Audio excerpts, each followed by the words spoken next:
Okay, do you see Lieutenant Schultz on, Tony? I don't. Oh, yeah. Send him Okay. Well, let me open the meeting. It's about 6:06. I have a motion to open the meeting. Seconded. This is Wednesday, July 22nd. Board of Selectmen's meeting, 6 o'clock. I think we need a motion for it, but let's get right into it. First on the agenda is the coronavirus update with Health Nurse Deb Murphy and Health Officer John Coulon. Deb, you want to start? So this week has been a little bit of an uptake. We haven't had positive cases since June 12th. And this week already we have 4 new cases with a lot of contact tracing as well. So, and the interesting thing is now that, and I talked to a couple of other public health nurses today from surrounding communities, the age group now of the residents that are starting to test positive is much younger. So none of our new cases have anything to do with the nursing home or people that are actually in the high-risk group, in the elderly group. The other thing that I think is interesting, if you follow the weekly data that DPH puts out, they've changed it now to every 2 weeks and not every Wednesday. But as of last Wednesday, July 15th, we had in Nahant had 557 residents who have been tested. So that was up 173 from 2 weeks ago. So I think that shows that people are being tested now. The guidelines for being tested, pretty much anybody that wants a test can find a testing site. Hey, Deb, it's Gene. Can you tell me what is the age range this week? So interestingly enough, we've had two out of the 4 cases are 13 and under. And the other 2 are parents. But so I think, and when I talk to the other nurses in the other communities too, we seem to all think people are starting to feel a little more relaxed, and the masks and the social distancing, especially in that younger population. When I see them walking even around town in the groups, I hardly see any of them wearing masks, and they're all huddled together. So I think we can't disregard the information that we know is our best defense, which is the masks, the hand washing, and the social distancing.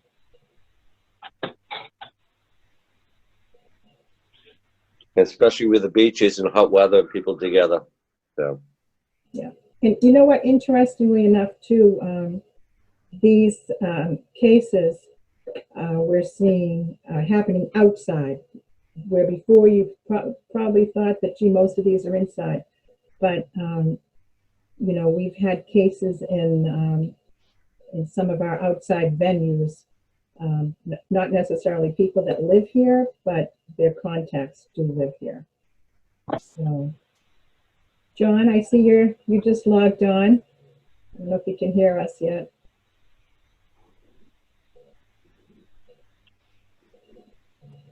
You're muted, John. Yeah. There you go. Go ahead, John. Yeah.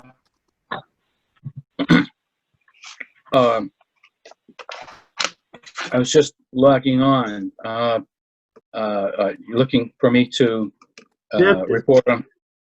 Deb just gave an update about our new cases in town and how some of them are younger children. Deb, I don't know, do you want to expand a little bit on that, Deb, before we jump over to John, about like how that, what about like outside of Nahant? Because I've been seeing the same, I've seen a lot through emails and communication with other municipalities and just on the news that it's not just here, it's kind of throughout the state. It's not And, clear, right.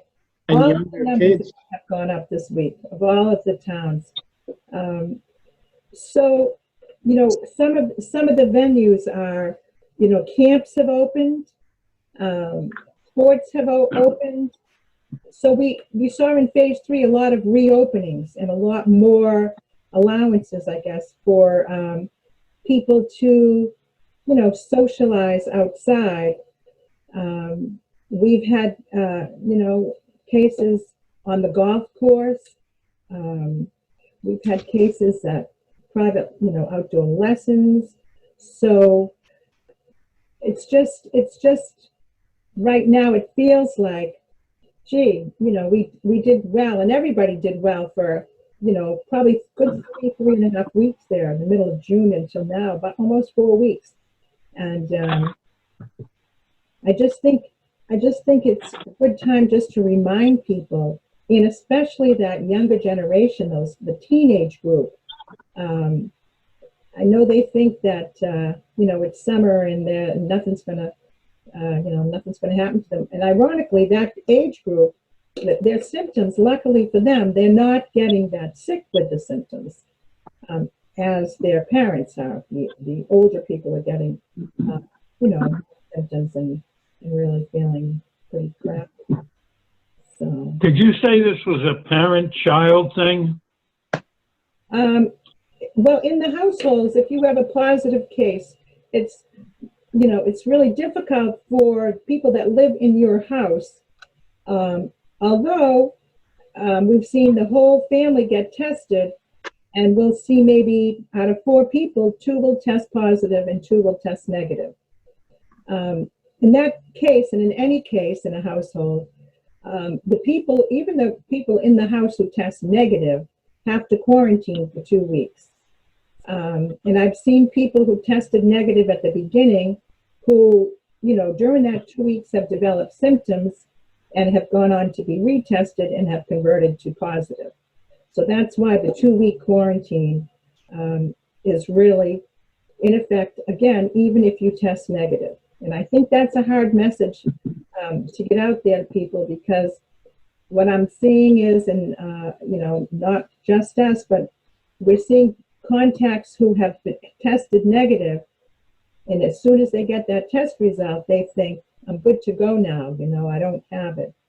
But What was the order here? Was it the parent giving it to the child or the child to the parent? in these 2 cases, yes. In these 2 cases, I think when we try to do the contact tracing and get all the information, gather, I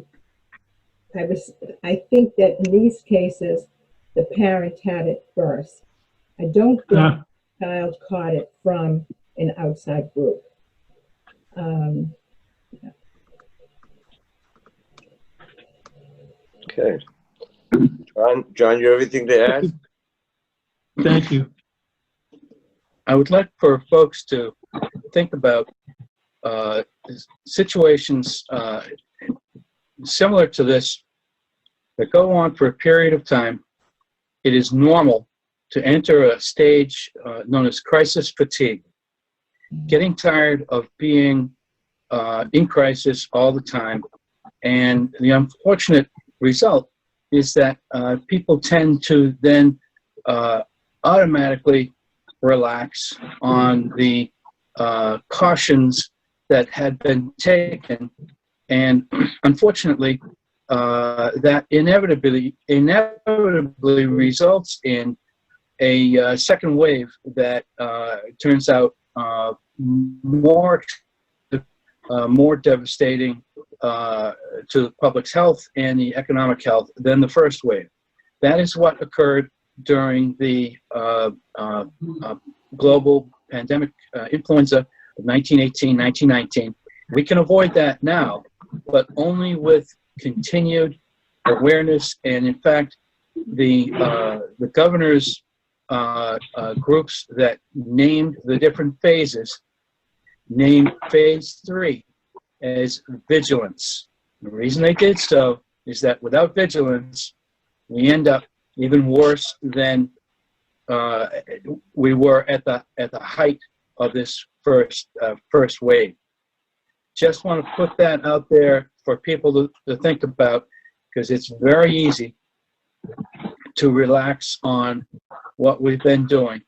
And I think what we've been doing has been fantastic, as reflected by the statewide data. In fact, in the Northeast, we're doing very well, as you can see from the national maps when we compare northeastern states to the rest of the country. I've seen that as I see groups playing games at the ball field or gathering, still paying attention to face coverings, which is going to be very important, and the distancing, of course. I'm glad when I find out that people are still thinking about this, and I'm just imploring folks to take our role individually and with each other as seriously as we have been since March. That's all I have for now. Thanks, John. Thanks, Deb. Again, thanks for your great work. And we'll be back in a couple of weeks for another update. Thank you again. I'm going to move on to opening comments. With you, I have to read. Let's see. Available seat on the Board of Assessors and Planning Board. Applications were due July 20th. And we will take a vote. These votes will be a joint meeting between the Board of Selectmen and the Board of Assessors and the Planning Board to appoint for an interim period to the next election we have a candidate. So we have a couple people who have expressed interest. Appreciative of their sending their resumes in, and I look forward to discussing this with the other boards next week or 2 weeks from now. Secondly, the Nahant Fire Department is seeking applications for the position of call firefighters. This is a very rewarding opportunity for people. There are some requirements. You have to live within 1 mile of Nahant, so that would be actually 1 mile of the rotary of Nahant. Yep, must be 18 years of age, physically fit. You have to complete a initial firefighter training course and attend monthly training and commit to 10 to 20 hours per month. So I know there's a lot of young people. We put a class through a couple months ago. They had I think there was 4 of them, Tony. They had a great experience. And I encourage anybody who's interested to either, if you're interested, to contact Chief Palumbo or Lieutenant Doyle. Four very good individuals that I don't think really knew each other before going into the academy together, and now they're very close friends. Yeah, they are. Great. So I hope to see some more applicants. On opening comments, because we don't have it on the agenda, there were a couple items that I wanted to bring up for discussion among the other members of the board and you, Tony, and they have to do with this hot weather, and I think everybody experienced quite a time over the weekend with the crowds and the causeway getting shut down a few times, and there were two issues that I think we could discuss. Maybe you could bring us up to speed, Tony. One is the causeway and what happens on days like this when it's 100 degrees and the parking lot gets filled at 7:30 in the morning and people are still trying to come in. And the second one, if we could talk a little bit about, is I noticed that there's a lot of boats, particularly up in 40 Steps area and in Short Beach, rafting together. And up in 40 Steps in particular, there were close to 20 boats rafted together.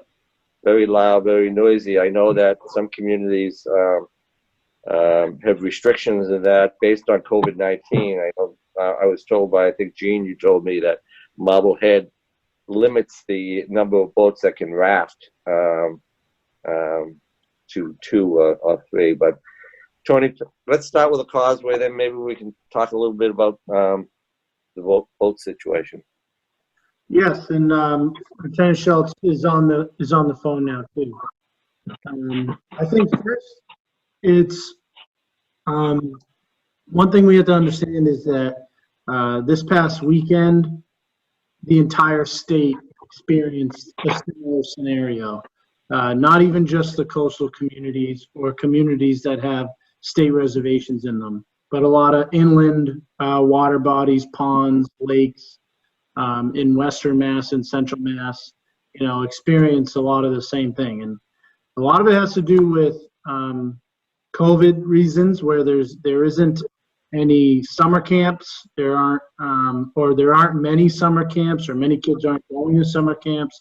Summer sports, summer school. Folks aren't going on vacation. So there's just a lot more people here. And I think that's a pretty big contributing factor to why we saw so many people coming to the beach, and why we saw such a big traffic backup. But that piles on top of existing issues, which includes, the reconstruction of the causeway, parking lot area and reduction of spaces.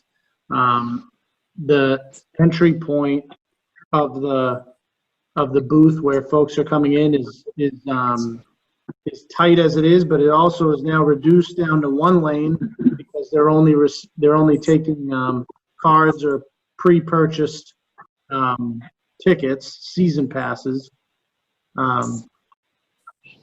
And there's, and then typically, probably a handful or more times a year, time of summer, we experience issues like that, where on the really hot weekends, you have a lot of people in the surrounding communities and further, sometimes traveling up to an hour away to the state beach on the causeway. So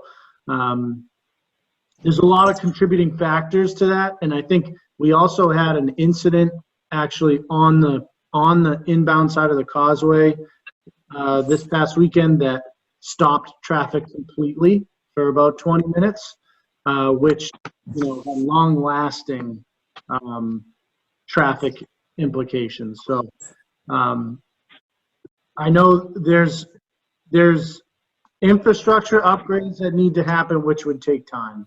And then there's staffing issues and policy changes that we could explore with state police and DCR as well. But some of it is also just kind of understanding that we're kind of living in an extraordinary time, on top of it being the most active part of the year. Lieutenant Schultz, are you unmuted? I believe I am, Tony. Can you hear me okay? Yes, go ahead. The mic is yours. I can only reiterate what you've already said, Tony. We're experiencing an unprecedented number of people that are seeking to come to the beach based on the factors you already listed. In addition to what you've already said, again, is there are limitations that are being brought on by COVID with the fact that they can only take credit card payments. They're down to one lane, so that's limiting, that's cut in half their ability to take cars into the Long Beach lot. And as you said, kids aren't doing their normal summer routines, whether it's sports camps or sports activities.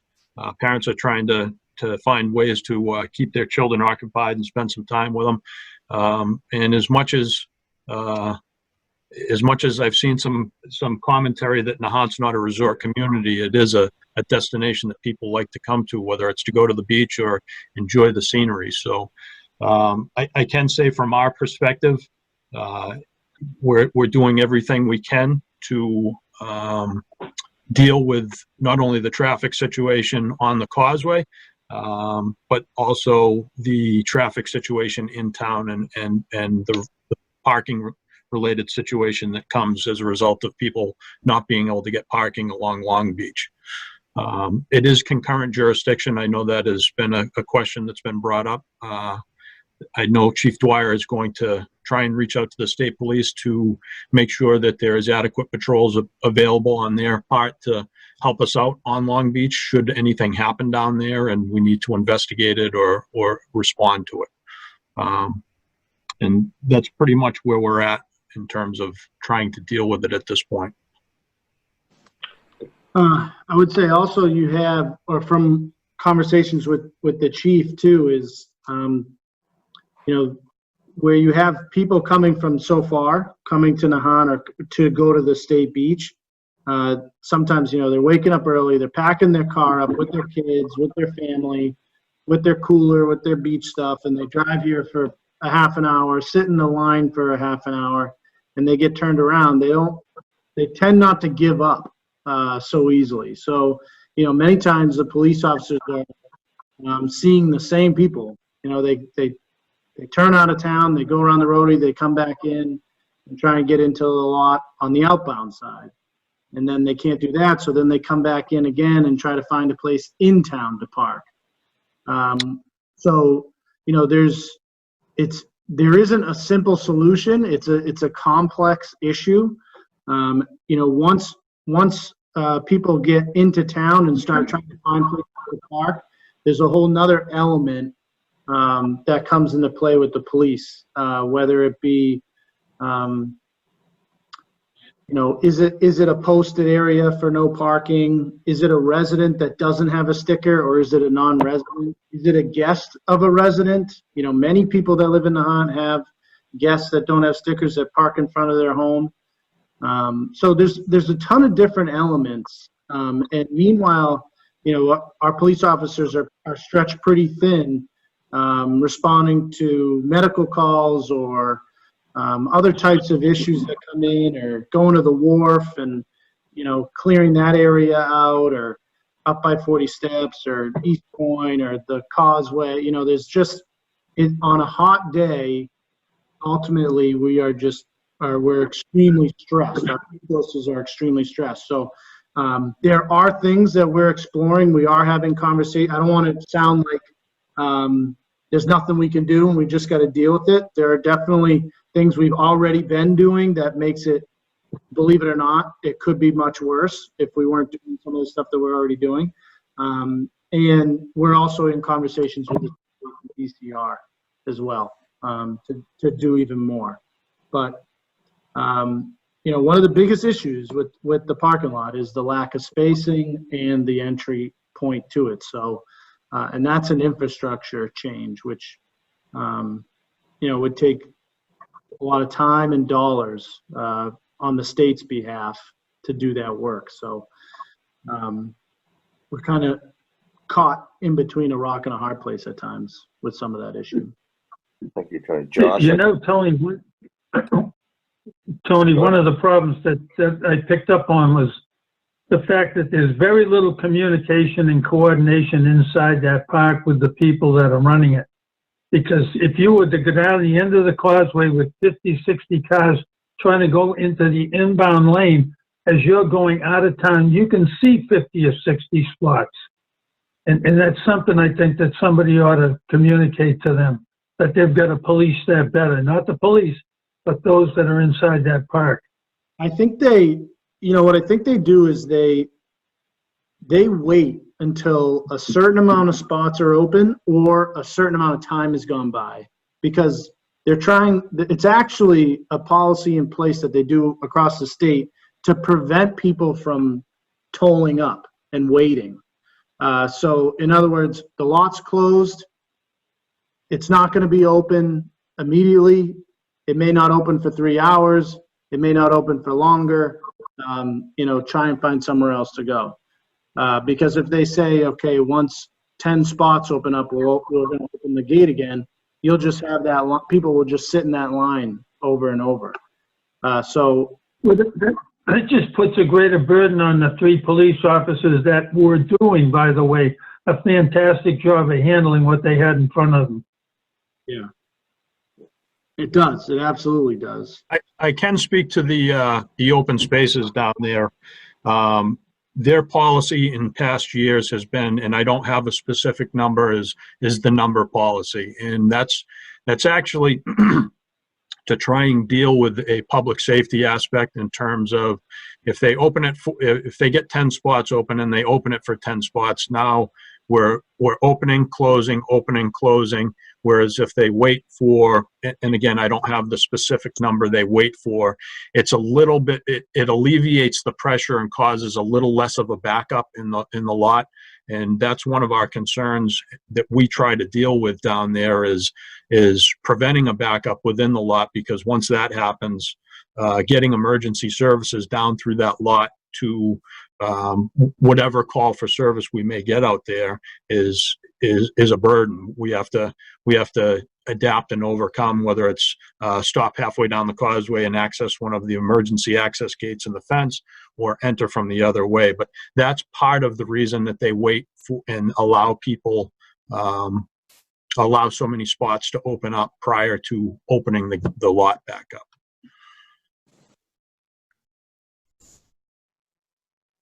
Thank you, Lieutenant. Josh, any comments? I could comment on the boat situation if we're done with the traffic.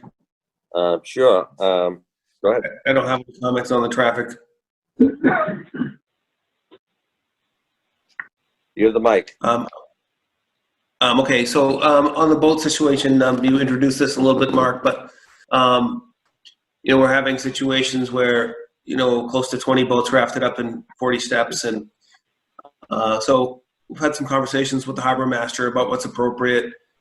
He needs, let's say, a rule to follow in order to enforce that. So over the next few days, we'll come up with some guidelines. I know he's benchmarking against what other towns are doing in terms of limits of numbers of boats rafting up. This is not an attempt to prevent people from enjoying their boats and enjoying our beaches and coves. But we want to arm him with some guidelines about limits on numbers of boats that can raft up and numbers of total boats allowed in a confined cove, like 40 steps. In addition, of course, courteous behavior is expected in terms of loud music and profanity, which I hear was an issue last weekend. I was not in town, but there were complaints from residents, and that's really not fair to other people that are trying to enjoy the beach as well. So we'll have some guidelines for the harbor master to enforce in the coming few days, and looking forward to peaceful beaches and boaters being able to enjoy the spaces in a safe way. I know, Lieutenant, you were up there over the weekend, so I think you observed what was going on. Yeah, I was the responding officer to the noise disturbance up there, and it wasn't limited to just residents trying to enjoy their own residence. It was people trying to enjoy the beach that were commenting that the boats were like a circus out there. And again, like you said, we're not trying, and like Josh said, we're not trying to prevent anybody from enjoying their boats and their leisure time on their boats. But there's a line that I believe was crossed. The noise could clearly be heard down Nahant Road a piece. And I think we're in a position now where we have to address it and try and mediate a happy resolution to everybody, both the boaters trying to enjoy our beaches and coves and the residents. You know what I found interesting? The environmental police were cruising that area, both there up at 40s and also at Short Beach. And I saw them pulling up next to the boats, probably talking to them, maybe breaking them up or whatever they were doing, but they were doing a nice job. Great. All right, so we'll follow up on that. We'll work with you, Tony, on maybe developing a policy that the board could vote on at our next meeting, and get some input from you and the harbor master on what that policy could look like. I'll also work with Dan and John Coulon. I think under the COVID public health emergency, we may have a little bit of a larger reach, under the temporary emergency scenario, some type of rules and regs that we can put in place. And then, what can we do beyond that too? So I'll Okay. work Dan on that too. Great. And before we leave this part of our agenda, Lieutenant, I do think that, I've witnessed all weekend the police doing their job. It's a difficult situation. I applaud their efforts. They've been through this before, and I know that you guys are all doing the best you can in a tough situation. So I appreciate your efforts. Well, we're happy to help, and we're doing, like you said, we're doing the best we can, and we'll continue to do so. Thank you. Mr. Chairman, just quickly, a couple comments in the chat that I'll just take real quick before we move on. Okay. The first was Jen McCarthy asking, is the town reaching out to DCR and asking for more police presence on the causeway? And yep, we're in communications with state police. I think we talked a little bit about that just after you asked, Jen. Christine Licio also asked, can we make sure the life-saving station lot is locked? I can reach out to Emily Potts over there and see if they're locking it regularly. I know that it's typically closed, but I can make a call over to there. And Michelle Capana is asking, would the BOS consider raising the penalty/violation for non-resident parking tickets? We are looking into that. Actually, I don't know if I've actually brought that to the attention of the Board of Selectmen quite yet. Myself, Dan, and Chief Dwyer have been looking into it because, quite frankly, I think the out-of-state parking fee for DCR is $40, and I think one of our penalties is only $35 and the other's $45. So in some scenarios, it almost makes more sense if you have an out-of-state plate to take the ticket. So we are looking into it, and we hope to put some type of proposal in front of the Board of Selectmen on that as well.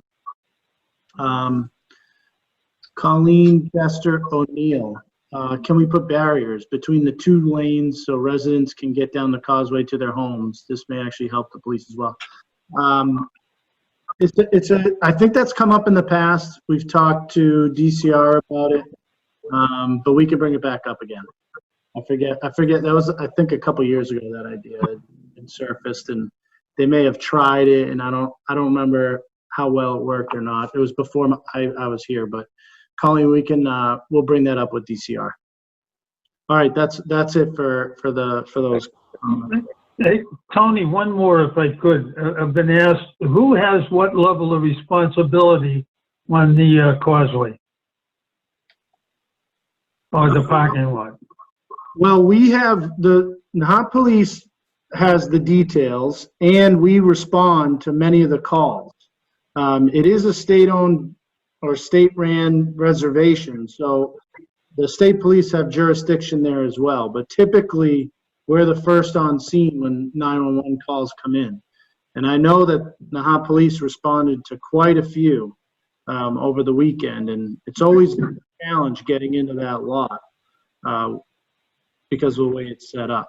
So DCR runs the causeway, and the state police and Nahant Police both have jurisdiction on criminal issues or detail issues. I just wanted to add, Tony, that although the Nahant police have the details, Nahant does not pay for those details, right? Correct. The state pays for those. Right. Great. Good questions. Okay, we're going to move on to new business here. Section 3 of our agenda. Assign temporary chairman for the month of August. I'm going to be away for the most of the month, vacationing. I'm certainly going to try to join every meeting. I think most of our, if not all of our meetings will be through Zoom. But per advice of town council, suggested, I think you're correct, Dan, that maybe we should have another member step up as acting chair while I'm gone. So, Okay, I'll move that the Board of Selectmen vote to assign Joshua Antrim as the acting chairman, while the current chairman, Mark Cullinane, is on vacation. I will second that.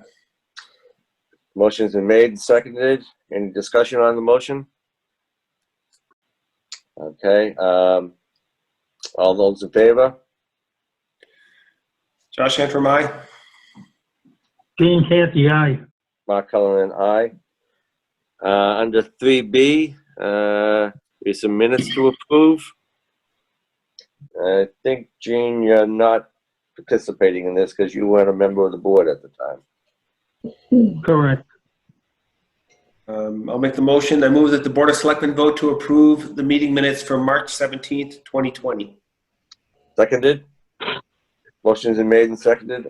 All those in favor? Josh Antrim, aye. Mark Cullen, aye. I move that the Board of Selectmen vote to approve the meeting minutes from April 24th, 2020. Seconded? Motion's been made and seconded. Got a roll call vote. Josh Antrim, aye. Mark Cullen, aye. Okay, under 3C, we have an event request by the Nahant Little League.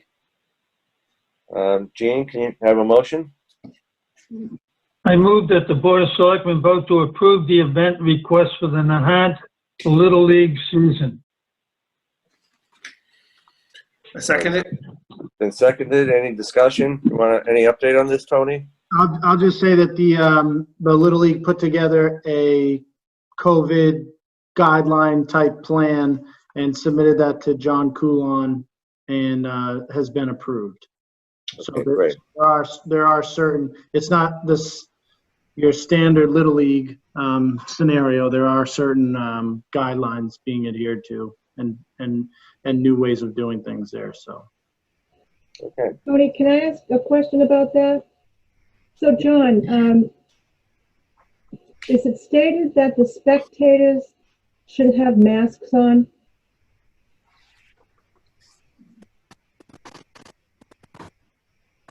Oh, Here we go. All right, thanks. The state has given us that spectators should have masks if they're going to be within 6 feet of individuals outside of their household for a period of 15 minutes. Well, But casual contact, Right. what was that? Well, I just want to bring up at the Little League games, because I have been to a couple here in Nahant, that the Nahant parents were all sitting together on the bleachers with no masks on. But the opposing teams are all bringing their own chairs, sitting apart with masks on. And I'm pretty sure I heard in one of our DPH meetings that the spectators for any of these sports should It is recommended. Right. You don't know which way the wind is blowing at a particular time, and conditions are such that it warrants caution, certainly. So the recommendation is there. However, the mandates it can be not as strict as what the guidelines may allow. So it's a difficult thing to mandate. But let's repeat that the guidelines are very clear that yes, you are recommended to wear the masks at outdoor events, and particularly when people are in close proximity, but most certainly when you are within 6 feet for 15 minutes. Hey, Tony, maybe you could ask the president of the Little League to send out a notice to all the parents, strongly encouraging them to wear masks when they come. I think it sets a good example, especially with kids around, and we have friends from other communities visiting. We should set the example, and hopefully the president could encourage all of the participants in the Little League to do that. Yeah, I can work, I'll work with John and Deb on that one. Yeah.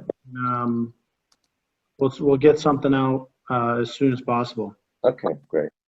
Thank you. Any further discussion? Hearing none, all those in favor? Josh Hanford, aye. Gene Canty, aye. Mark Cullen and I. Next on the agenda is 6 Antigua Way easement discussion.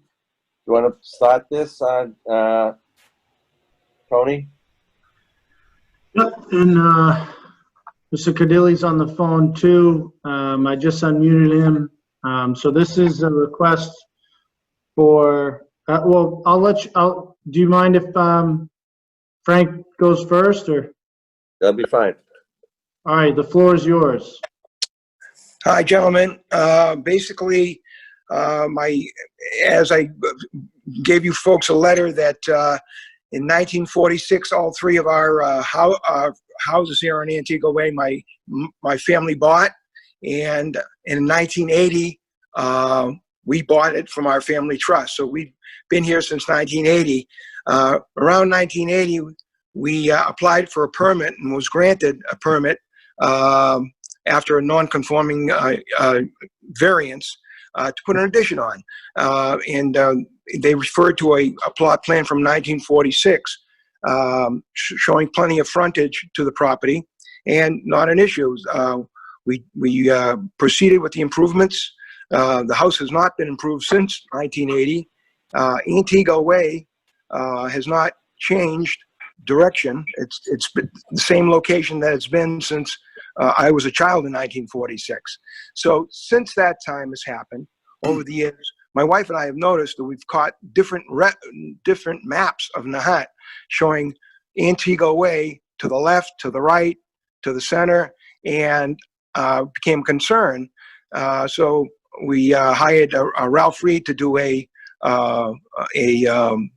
new plot plan, which is dated, you folks have, which is dated July 2nd, showing that there's about 192 square feet that's encroaching Antigua Way.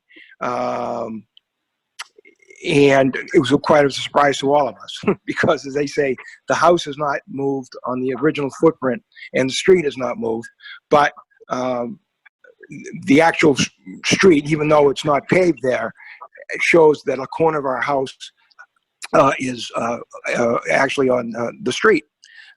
It does not have any, I've had Dan come down and take a look at it. It does not encroach or does not impact any of our abutters, and it does not impact the town at all. And we're the last house on a dead-end street. So basically what we're asking for is if we could acquire that piece of land through easement.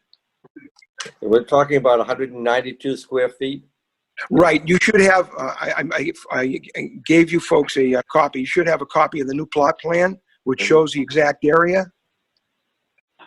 Did you receive that in an email? Yes, I did, Frank. Thank you. It was very helpful. Okay. And as I say, and I also sent out a copy of the assessor's paving map, which is the actual physical location of where my house is and where Antigua Way is, which again shows that, you know, the house is off the pavement, but technically not off the mapped out street. Okay, great. Thank you, Frank. Dan, I got a question. You've been down there, you looked at it. Can you perhaps address what the process would be for the town to help facilitate this? Yes. The town meeting is required in two instances. One, to authorize the Board of Selectmen to dispose, what's called dispose of public property, and that is got to be authorized by a 2/3 vote of town meeting. But because this is also a public way, we also need town meeting vote to discontinue the public way, or that portion of it. I'm sorry, just that 192 feet portion of it. And that has to go to town meeting first, or at some point it has to go to town meeting. And then we would have to then give it to the town-owned land study committee, who then provides a recommendation, just like they did over on Bayview. And then it's up to the selectmen to decide whether they want to go forward and actually sell this property pursuant to the procurement procedures. Mhm. So this is a lengthy process. It's nothing that can be done quickly. It's certainly nothing that can happen tonight, but we can get the ball rolling. Josh or Gene, do you have any comments on this? Not really. I spoke to Mr. Cardilli after reviewing all the documentation he provided. I guess the only new question I have is if that easement is provided, is there some minimum width for what remains of the road? I don't know that we need to answer it right now, but that's just a suggestion that has occurred to me.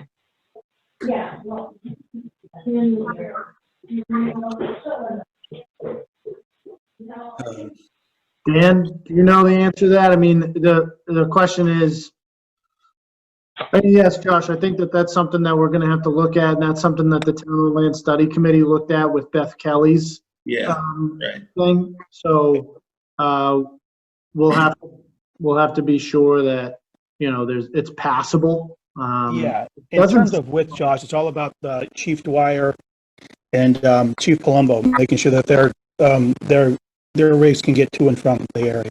Yeah. So I guess that could be included in the town on land study. Absolutely, most certainly. Absolutely. Given that this needs to go through town meeting, either way, I would be in favor of opening up the warrant and adding the required articles. Otherwise, it's a whole nother year and a half before Mr. Cardilli can get an answer. I would support that, Josh. Perhaps, Dan, could you draft an article that we could consider? I sure can. And Tony was on top of this. We talked about this today, and we were going to have that ready for you guys by the next meeting. Okay, great. August 5th. Okay. All right. Well, we'll push it along, Frank, and hopefully we can get it through. It seems like a fairly innocuous type of request. It's 192 square feet and doesn't seem to affect anything or anybody. So hopefully the town will see it that way and we can get this straightened out. Thank you for your time, guys. I appreciate it. One thing I would like to add is that, you know, my only concern about this is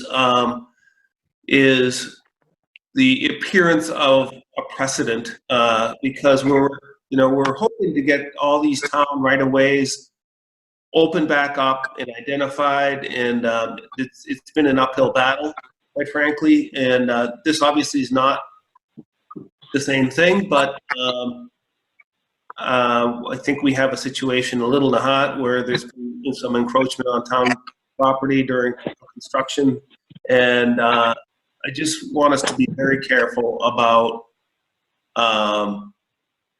people doing things and then asking forgiveness afterwards.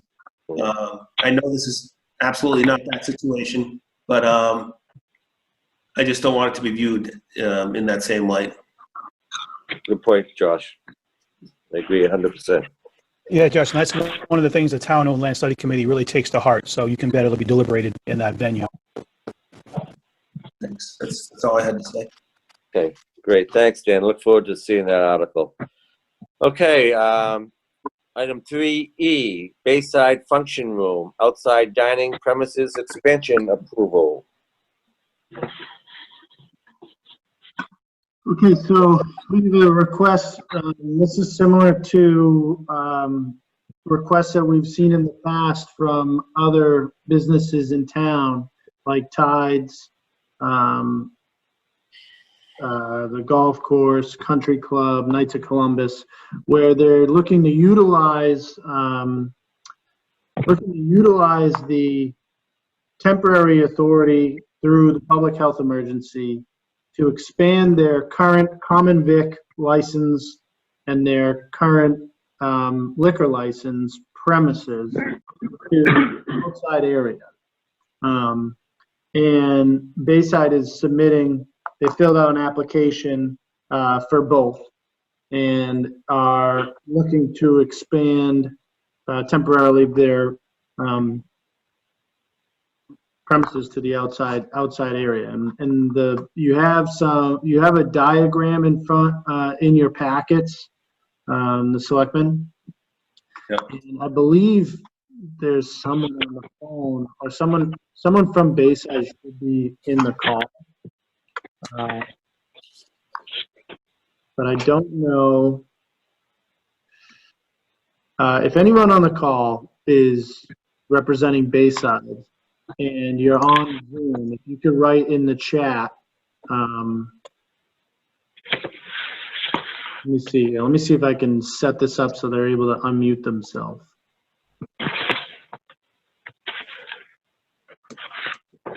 All right. So anybody on the phone is calling, representing. Anybody on Zoom is representing Bayside. If you could unmute yourself and maybe quickly, briefly Hello, this is John from the Bayside. Can you hear me now? Thank you, Yes. John. Yes. So if you could briefly Okay, explain the request. sure. The request is we have just a few parties left that would like to host small gatherings, more than 25 guests that we're only allowed to do inside currently. We're thinking 50 to 75 guests would allow us to finish about 7 jobs that are still holding out hope that we can have private functions maybe on the outdoor space. So that's why we're looking for the temporary permission to do so. Do you want to in the area that you're looking to have those events? Well, outside area on the parking lot, parking paver area, along the seawall space. And we would do it in a way that's still social distancing, with the number of people at a table being 6, and then the tables 6 feet apart. And obviously it would be open air, which would be the safest way to still be able to do a function. Thank you, John. I did have an opportunity to take a ride down there before the meeting, and I've noticed the improvements on the landscape. A couple things. One is, you are aware that there's a wastewater pumping station there. Yes. You can maintain access to. I didn't see any new construction over that pumping station, so it looked like it's okay. But if cars are parking there overnight, there could be a problem. So we got to make sure that there's no parking on that substation, and that it's accessible at all times. And Dan, maybe you could talk a little bit. This is Southwick Road, I believe. I had a conversation with Tony about this. Is a paper street, and maybe you can talk a little bit about the legal status of that, right? Of that way. Yeah, paper streets, they're as a whole, they're an anomaly. They sort of exist, but they don't exist. They exist on paper. What I need to see, and it would be helpful if Mr. Byrne can provide a copy of Bayside's deed to see what it states regarding Southwick Avenue. I did look online in the South Essex Registry, but I just couldn't find it. So maybe Mr. Byrne can put that out there. But that being said, it doesn't stop anything that you guys can do tonight regarding the expanding the premises temporarily. Regarding the common vic and the liquor. So that has no bearing on your vote tonight. In the future, though, however, if there is going to be some blockage there, we might need to address it at that point. But we really need to sort of drill down to the Southwick Avenue paper street issue. Now, just to make clear, this is not the same as the right-of-ways that Josh was talking about earlier. This is a different animal. Right. And we've got to dig a bit deeper. But long story short, this should not stop you guys from making whatever vote you intend to make this evening. I don't see a motion in my packet here. Do we have a motion? Dan has some. I just sent them to your email. There are also some questions from residents in the chat group. Well, yeah, why don't we do this, Tony? Why don't we make the motion, and then I'll open it up for discussion, because I'm sure the other members and the public may have something to say. All right, Dan, could you read the motion off to the chairman? I can, and there were actually 2 motions. One is for the common vic, which is a common victual, which is basically a restaurant. And another motion is for the liquor license. So there are 2 different ones. The first motion And as after I read the motion, Mark, you can just say as read and then start your deliberations. You don't have to state the whole motion yourself. So the motion is this. The motion is this. I move that the Board of Selectmen, pursuant to Section 4 of Governor Baker's Executive Order number 35, approve the application submitted by the Bayside Function Room to temporarily expand their licensed premises as approved in their original liquor license application. That's the first motion. So you can go through say as read and then go through the process. Okay, the motion is as read. Do I have a second? Seconded. Second, Been seconded. Any discussion on the motion? Please define temporary. Until November 1st, or if the order is extended by the governor. So this is not a permanent fix, or I'm sorry, permanent change. Now, if Mr. Byrne or Bayside wanted a permanent change, then they would have to go through the ABCC and go through that whole process, which is a lot longer than the vote tonight. and we can be assured we'll have accessibility to fire and police to that access road easement. Yeah, my understanding is that that doesn't interfere with that at all. Okay. That's a tough road to begin with, so they definitely need to have that opening. When you talk about having the opening, are you talking about the Southwick Ave 20 feet down to the entrances of the Bayside, or are you? No, I'm talking going down Southwick and then going northeast. Onto Range Road? Up the Onto range. Range Road. Well, we're not blocking that access. Okay, good. Tony, any other comments from the residents? Yeah, John, maybe you can answer some of these. So will there be outside music? Where will the cars park if the tables are in the lot? And will parties shut down at a certain time? So the cars will still be able to park in the parking lot as usual. The only difference will be is we'll take the small area along the seawall to add tables. Like I said, most of these parties are going to be between 50 and 60 people, and they will be in that area only, so there'll still be enough parking spaces provided. None of these events are weddings, so music would be to a minimum. They may want some dinner music played, but not anything like live bands. And what was the third question? Will parties shut down at a certain time? And is there any extra lighting involved? There's no extra lighting involved. And as far as shutting down, I mean, my regular business hours, I suppose, but these parties that are left are basically bridal showers and smaller, daytime events. I don't think I have anything that would be scheduled after 10 p.m. at night. Most of them are luncheons from 12 to 4.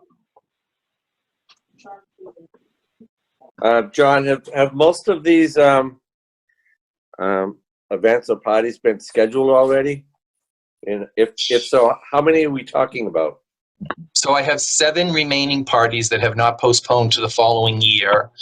They are trying to hold out to still have their event, but they understand that I cannot hold it inside for more than 25 guests. That is the only reason I'm trying to petition for this permit, so that these people don't have to cancel, or if some of them can't cancel or won't be able to postpone till next year. And so I'm just trying to do what I can to honor my clients and see if I can still provide the service. If I can't provide the service, because the group is too large, then they know that, and they take the deposit and move it to a new date in the future. So I understand that some of these people may still decide to cancel their event. Even if I'm granted permission, they still may have more people than I'm going to be able to be allowed on the patio.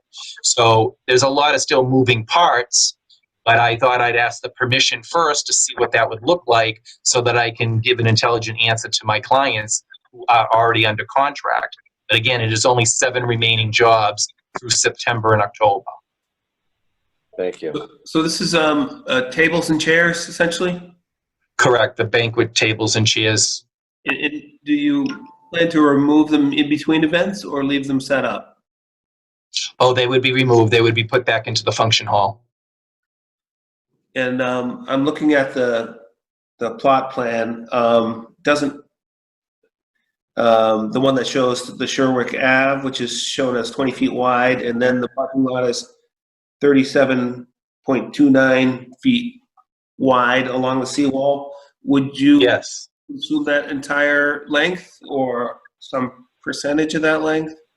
I would do the entire length from the building all the way over, which is the entire seawall space. I think the total length is about 57 feet, 55 feet. Yep. And again, I didn't get a chance to get down there and look at it, but I think you said earlier that cars would still be able to make the turn from Range Road into the parking lot. That is correct. There used to be cars that would park along the seawall, and it never interfered with cars turning up into Range Road, and neither does the paved area that we currently have, does not interfere with cars turning into Range Road. Thank you. John, thanks for the presentation. In these times, I'm just trying to be consistent and, help out all of the businesses in town as much as we can, provided that, we don't cause any adverse effects around the community. We've helped out the Ocean View and the Tides and others, and I'm certainly willing to try to, vote in the affirmative for you. And let's, hope that it goes well. So if there's no further discussion on this, I'll take a vote. Yeah, I've got one more question if I Okay. could. And John, from a safety point of view, from the ground up, how tall is that seawall? The seawall is in some spaces it's taller than others. I think in the tallest space it's about 36, and on the lower spaces on either end, I believe I measured them around 29 to 30, and that's because the sloping comes down to accommodate all of the water from rain and everything to the drain hole that is in the middle of the seawall space. So it is not a flat surface. No, what I'm asking is, I'm not asking the height of the seawall itself, but from the ground level where you'll have your folks being entertained. Yeah. Where the seating will, from that ground level, how high up does that go? 2 feet, 3 feet, 5 feet? I don't think I'm understanding the question. How tall is the wall protecting people from? You're talking about falling. The wall. Okay, the wall protecting the people are planters. So from the parking lot to the paved area, I will put I have planters that are along there with spaces in between about 30 inches, but the planters themselves are 24 inches tall, and then there are plants in them that make it about 36 inches tall. Somewhat of privacy, but still very open and airy to the paved area. And those are placed along the seawall? They're placed along running parallel to the seawall, creating almost like a courtyard effect, so that the patrons would be protected, obviously, if a car obviously could see that there's planters in front of them when they're coming down the driveway and then going to turn right up onto Range Road. So it's creating a barrier. Opposite of that, John, the seawall itself, if you're standing in the parking lot looking at the water, how tall is the seawall? The seawall is about 36 inches tall in one spot, but it's a little less on either end because of the sloping of the parking lot. Does that answer your question, Selectman Canty? Yeah, yes, it does, but I'm just looking at it from a safety point of view, because, folks are going to be sitting along the seawall there, and a sudden move could be a problem.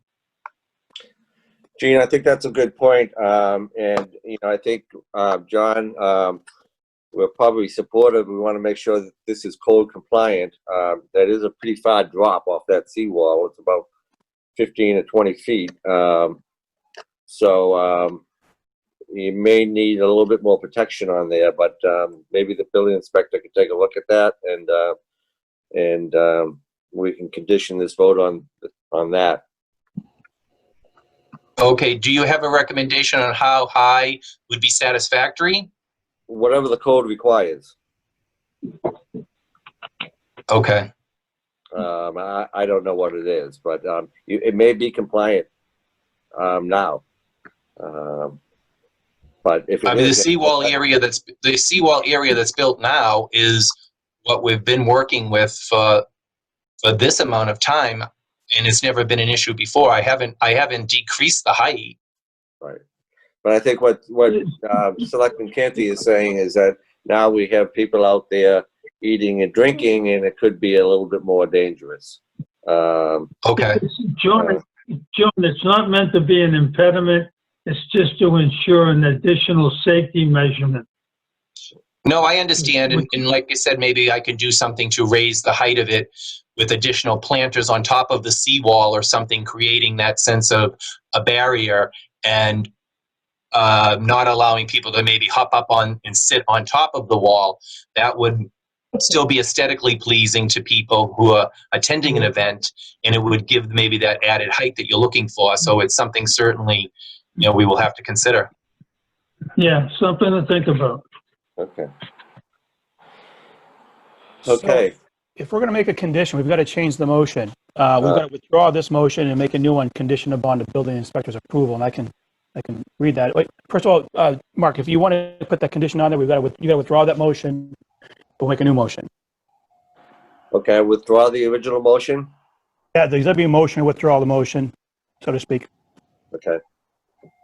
So I have a second to withdraw the motion. I second that. Been seconded.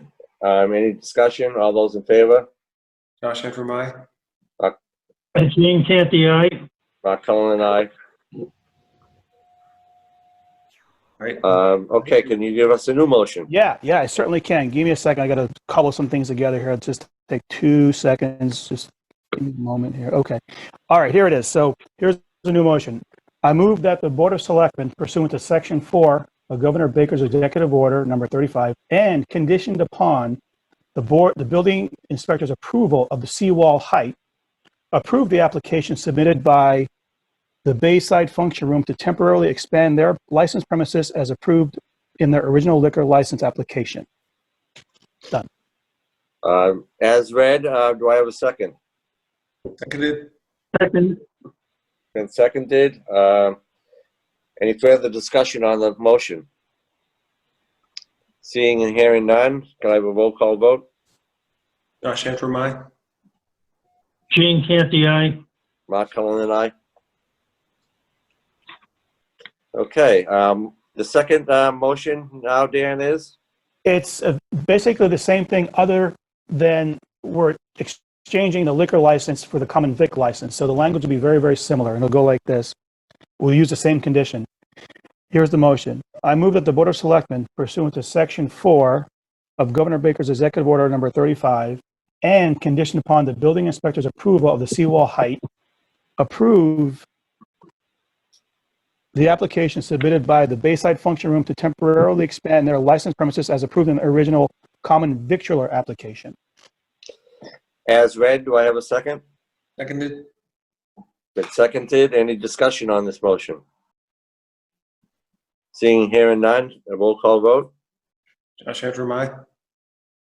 Gene Canty, aye. Mark Cullen and I. Good luck, John. Thank you for your time, everybody. Appreciate it. Mr. Byrne, if you can give me a copy of your deed, that would be very helpful moving forward. I will work on that. Yes. Thank you, sir. Thank you. Okay, we're going to Section 4 of our agenda, ongoing business. Vote to approve deficit spending budget for the month of August FY21. We have a motion for that? Gene? Sorry about that. I move that the Board of Selectmen vote to approve the deficit spending budget for the month of August fiscal year 21. Seconded. Motion's been made and seconded. Any discussion on the motion? Yes. So this is month number 2 of our deficit spending plans until we get to town meeting. So every month, we're required to put together a deficit spending plan that needs to be approved by the Board of Selectmen, certified by the clerk, and submitted to the Department of Revenue. That is not less than 1/12 of the amount of our total budget of our total annual budget from last year, and is based on spending trends of each department per month. It's deficit spending, so whatever we submit to DOR for our expenses in these accounts, we cannot exceed. And then once town meeting occurs and the full budget is voted on, whatever was spent in these first 3 months is deducted from that approved amount.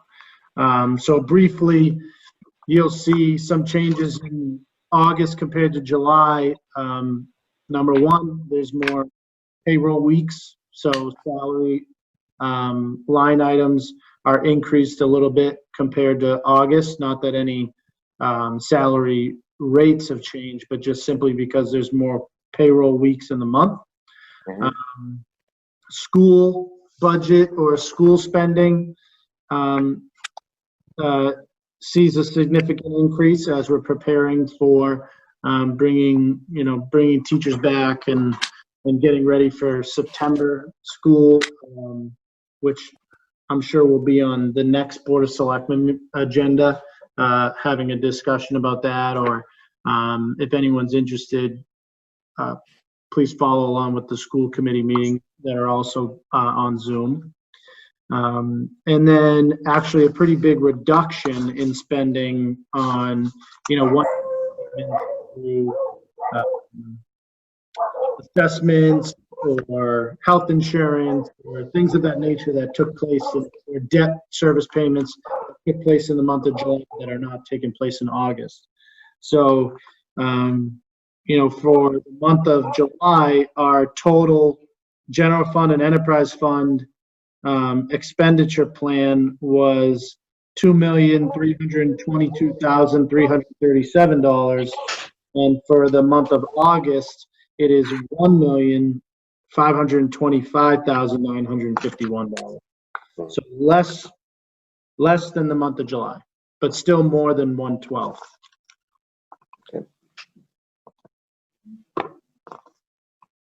Very good, Tony. One question. Have we closed out FY20 yet? We're close. It doesn't look like we are dealing with a deficit in closing out the year. However, we did end up with about $200,000 less in real estate revenue that didn't come in. We're a little bit lower than expected on water and sewer on those bills. And some other revenues, local receipts, came in lower than we had anticipated. But we also stopped a significant amount of spending with COVID, and a lot of our expenses got charged to the COVID account. Luckily we budget conservatively. We estimate conservatively on our revenues, and we didn't have to spend too much more. So I'll get the final numbers as to exactly how we ended the year in the coming weeks for you. But the good news is we were able to, because we tightened up our spending in the last couple months, we avoided ending the year in a deficit. Okay, great. Any further discussion on the motion? Seeing that, hearing none, roll call vote. Josh Antrim, aye. Gene Canty, aye. Mark Cullen, aye. Continuing on ongoing business. 4B, preserving East Point, continuing discussion. During our last meeting, the Board of Selectmen approved what we refer to as our second statement on East Point. At the time, there was some questions, I believe, from Karen Callahan that we talked about a little. We agreed that the Board of Selectmen would respond in entirety of their questions and post them on our website for public review. I've completed my response. I know that Josh and Jean may be still working on theirs. Hopefully they'll finish it up today or tomorrow. Because, you know, we had some issues with making sure we didn't violate the open meeting law. It's been difficult for us to sort of, not difficult, impossible for us to sit down together and try to meld all of our responses into one response. So what I've suggested we do in respect to the open meeting law is I've submitted my responses to Karen's questions. If Josh and Jean, you get yours to Tony, we could put that, we could put our responses, our collective responses online either Thursday, tomorrow, or at the latest Friday. And then we could revisit this at our next meeting. That's fine with me. Jean? Agreed. Okay. Yeah, I'm good with it. Okay, great. All right, so, Mark? Yeah. Oh, this is, sorry. okay, you're echoing, Karen. Go ahead. Hold on. Go ahead. Okay, Mark, I couldn't hear you right too well right at the end. So the plan is that each of you will have Yeah, your responses. have our individual responses to the question. I mean, originally I was thinking that we would get together as three members of the board and have a collective response, but because we can't meet unless we're in public session, we're unable to do that. So I think the best thing I can do now is to have each of our responses posted with your questions and have that done by tomorrow or Friday at the very latest. Okay. So it should be up by, all three of them individually should be up by Thursday or Friday on the website, the Nahant.org. Yes. Okay. Is someone asking a question, Tony? No. Okay. Let's move on to the Department of Public Works collective bargaining agreement. I move that the Board of Selectmen vote to approve the Nahant Department of, oh, that's Josh, I'm sorry. It's okay. Go ahead. Keep reading. Keep reading. To approve the Nahant Department of Public Works Union Memorandum of Agreement for the 3 fiscal years of 2021 through 2023 and the 1 fiscal year of 2020. Seconded. Motion's been made and seconded. Any discussion on the motion? Tony, Yes. you want to explain this for Yes. us? Yes, absolutely. So this is the third/fourth and final of all the unions, less than the teachers, which already have an ongoing agreement, that were in need of being negotiated. And I'm very happy. I think that the Public Works and the clerical union are happy with what we have here. So similar to the previous contracts that you've already approved for fire and police, this is a 1 year 0% for the last year that we just finished, and then a 3 year 2.33%. And then with the clerical union, who actually got a 2% last year, they're going to go 2.22 starting July 1. So collectively, 3% over the 4 years, but years for the DPW union. So a couple other little changes in there as well that we negotiated. regarding license stipends and things like that. But overall, I'm very happy to have this completed, and I think they are too.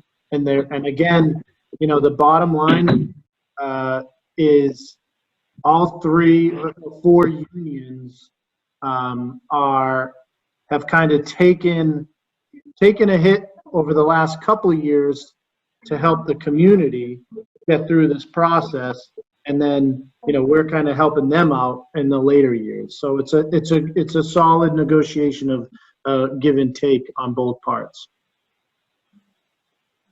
So yeah, I'd just like to thank the unions and you, Tony, for working through this. I know it's not easy always, and I'm pleased that we're able to satisfy our employees. There's a lot of it's not just doing the job. There's a lot of local knowledge involved, and we certainly appreciate it. And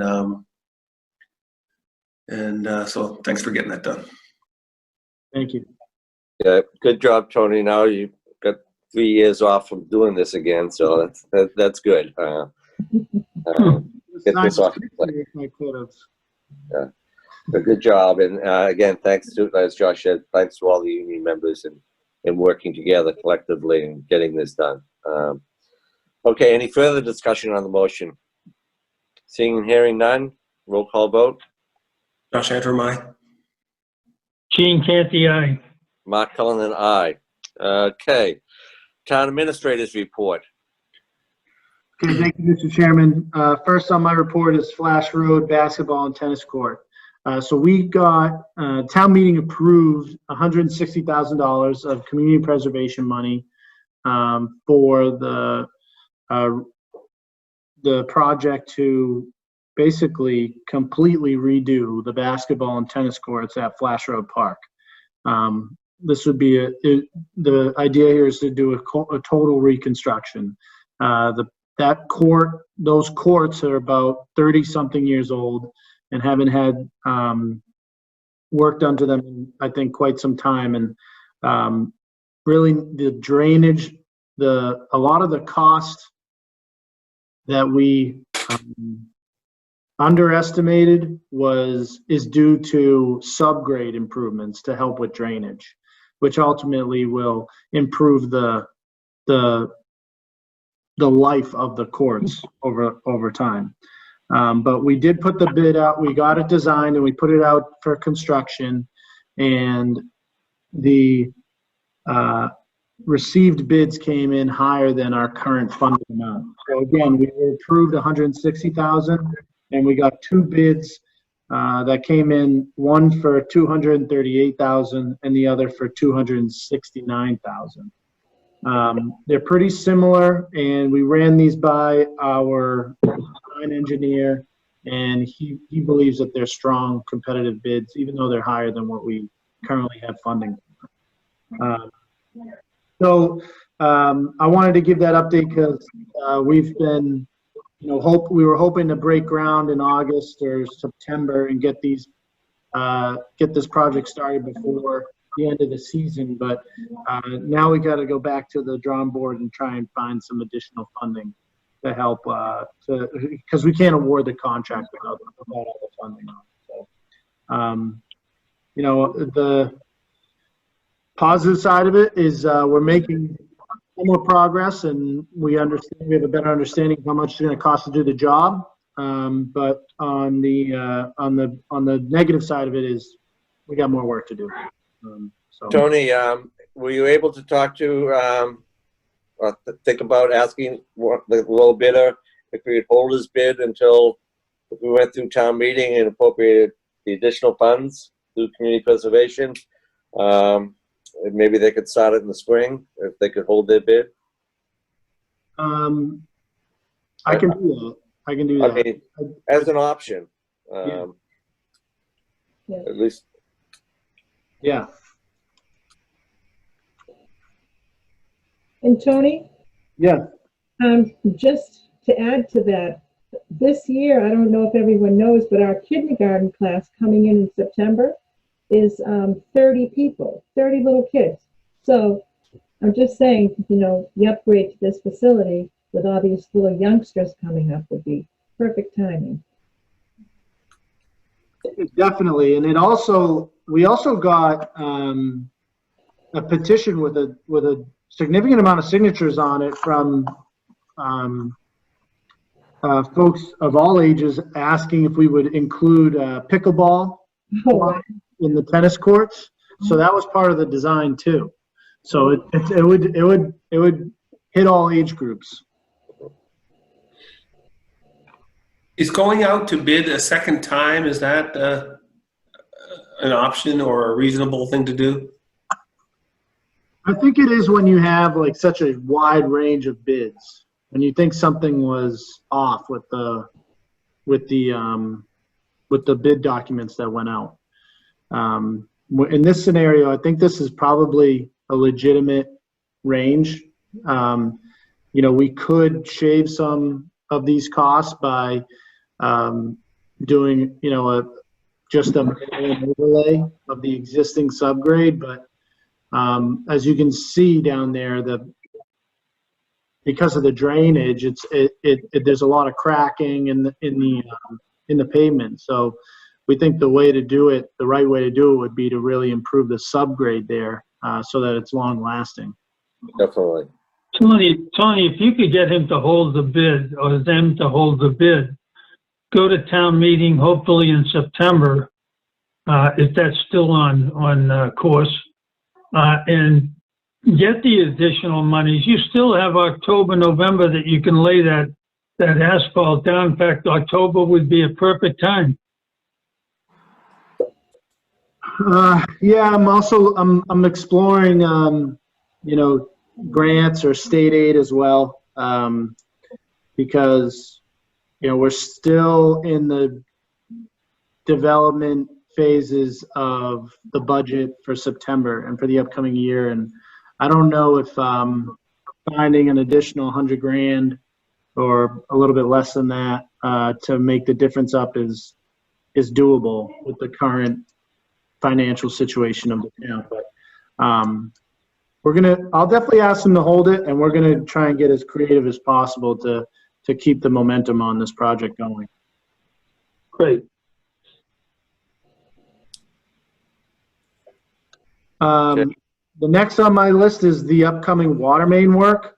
So before I get into there's a couple water main issues happening. So obviously, folks are aware that we had a water pressure issue throughout the community yesterday, I believe, and that was caused by a leak on the causeway in the parking lot on the causeway. And when exploring where that leak occurred, we lost pressure to, that's on the main that comes into the town, so we lost pressure to the entire community. There is a redundant line there, so we were able to restore pressure slowly and carefully. So that's been fixed, but we do have a repair that is an emergency repair that is going to take place over the next day or two on the 14-inch main on the causeway. On separately, what I have listed in my report has to do with the planned or scheduled water main upgrades on Walton Road, Furbish Road, Mills Terrace, and Howe Road. So these are all projects that were funded through or funded by the 0% interest MWRA loans that have been approved by town meeting over the past couple of years. And these are part of the capital plan. This work is set to begin in mid to late August and will likely take 3 to 4 weeks. And we will make sure that residents on those respective roads are properly noticed. But it includes replacing a 2-inch water main along Furbish Road with a new 8-inch main. The section of 2-inch main that runs down Walton Road will also be replaced and connect to the existing 8-inch main on 40 Steps Lane, making that a continuous loop. We'll also be adding new fire hydrants in the area, And then on Howe Road, the 6-inch main is going to be replaced with an 8-inch main, as well as on Mills Terrace. And we've had water pressure issues in both those areas for quite some time. And by upgrading these 2 lines and these systems, it'll help with both of those. So I'm very excited to get that work going and get that completed.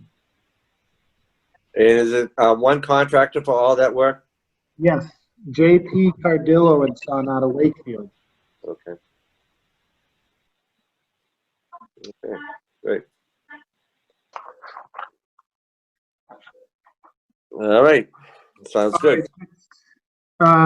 Next on my list is Castle Road and Fox Hill Road flood mitigation plan. So we've had quite a few emails and calls recently from the lowlands area of over in Castle Road and Fox Hill Road, from the residents of that neighborhood, seeking an update as to how we are approaching this situation. And as you know, and I don't know if other folks on the call know, there is a citizen petition warrant article at town meeting for this town meeting on this subject.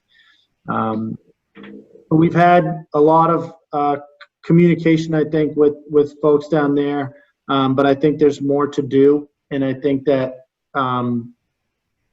scheduling some type of follow-up communication with myself and either one member of the board or and Zach and the folks down in that neighborhood is necessary, because it's a very complex issue. But I did want to kind of recap, I guess, some of the work that we've done, or since I've been here, some of the work that's been done. There was $175,000 appropriated or approved by town meeting in 2018. And that was, there was quite a few things in the motion there that could be spent on, but the primary goal was for it to be used towards flood improvement issues in the lowlands area.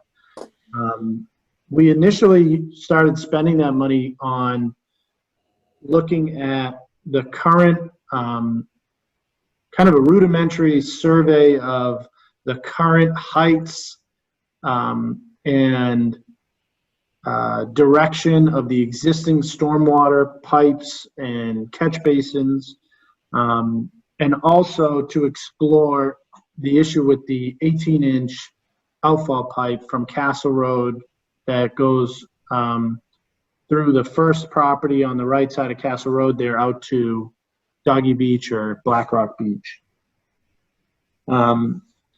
We gained a lot of information from that study, from that survey. We understand, which direction the water should be heading in. What's missing, I think, from that study is a full hydrology study would actually tell us, the conditions of the pipes, how free flowing they are, where water actually would go. Right now, what we have is, like I said, the heights of the pipes and the widths of the pipes, the size of the pipes, and what direction we believe that the water should be flowing from catch basin to catch basin in that area. We then focused on the outfall pipe, where most of the system is designed to flow to. That outfall pipe hasn't been operating for maybe 15 to 30 years. It's unknown really how long it hasn't been working. And so we started off by jetting the pipe, so cleaning it out and seeing how far we could get to the other end. And we didn't really make it all the way through. Then we went onto the beach and started digging in the area where we believe the pipe would show itself. We couldn't find it there. Then we cambered the pipe and we got to about 20 feet from the seawall and we couldn't go much further. Then we procured a company to come out and actually dig on the in the easement on the land side of the seawall to find out what was going on with the pipe. And about 13 feet down was the old pipe, and it didn't go anywhere. It was basically, it looked like it was cleanly cut. Again, we don't know how long ago that happened. We don't know if it's the current homeowner, the previous homeowner, the Army Corps, whoever did the job of building that revetment and seawall.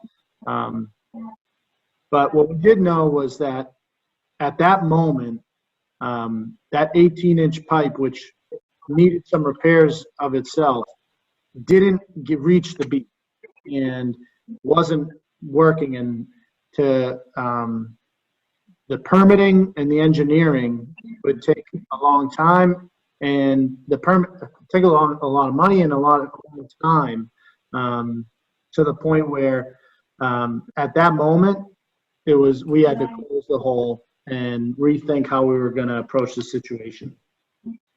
So we were also getting close to the winter at that time. That was about the end of the summer and the fall.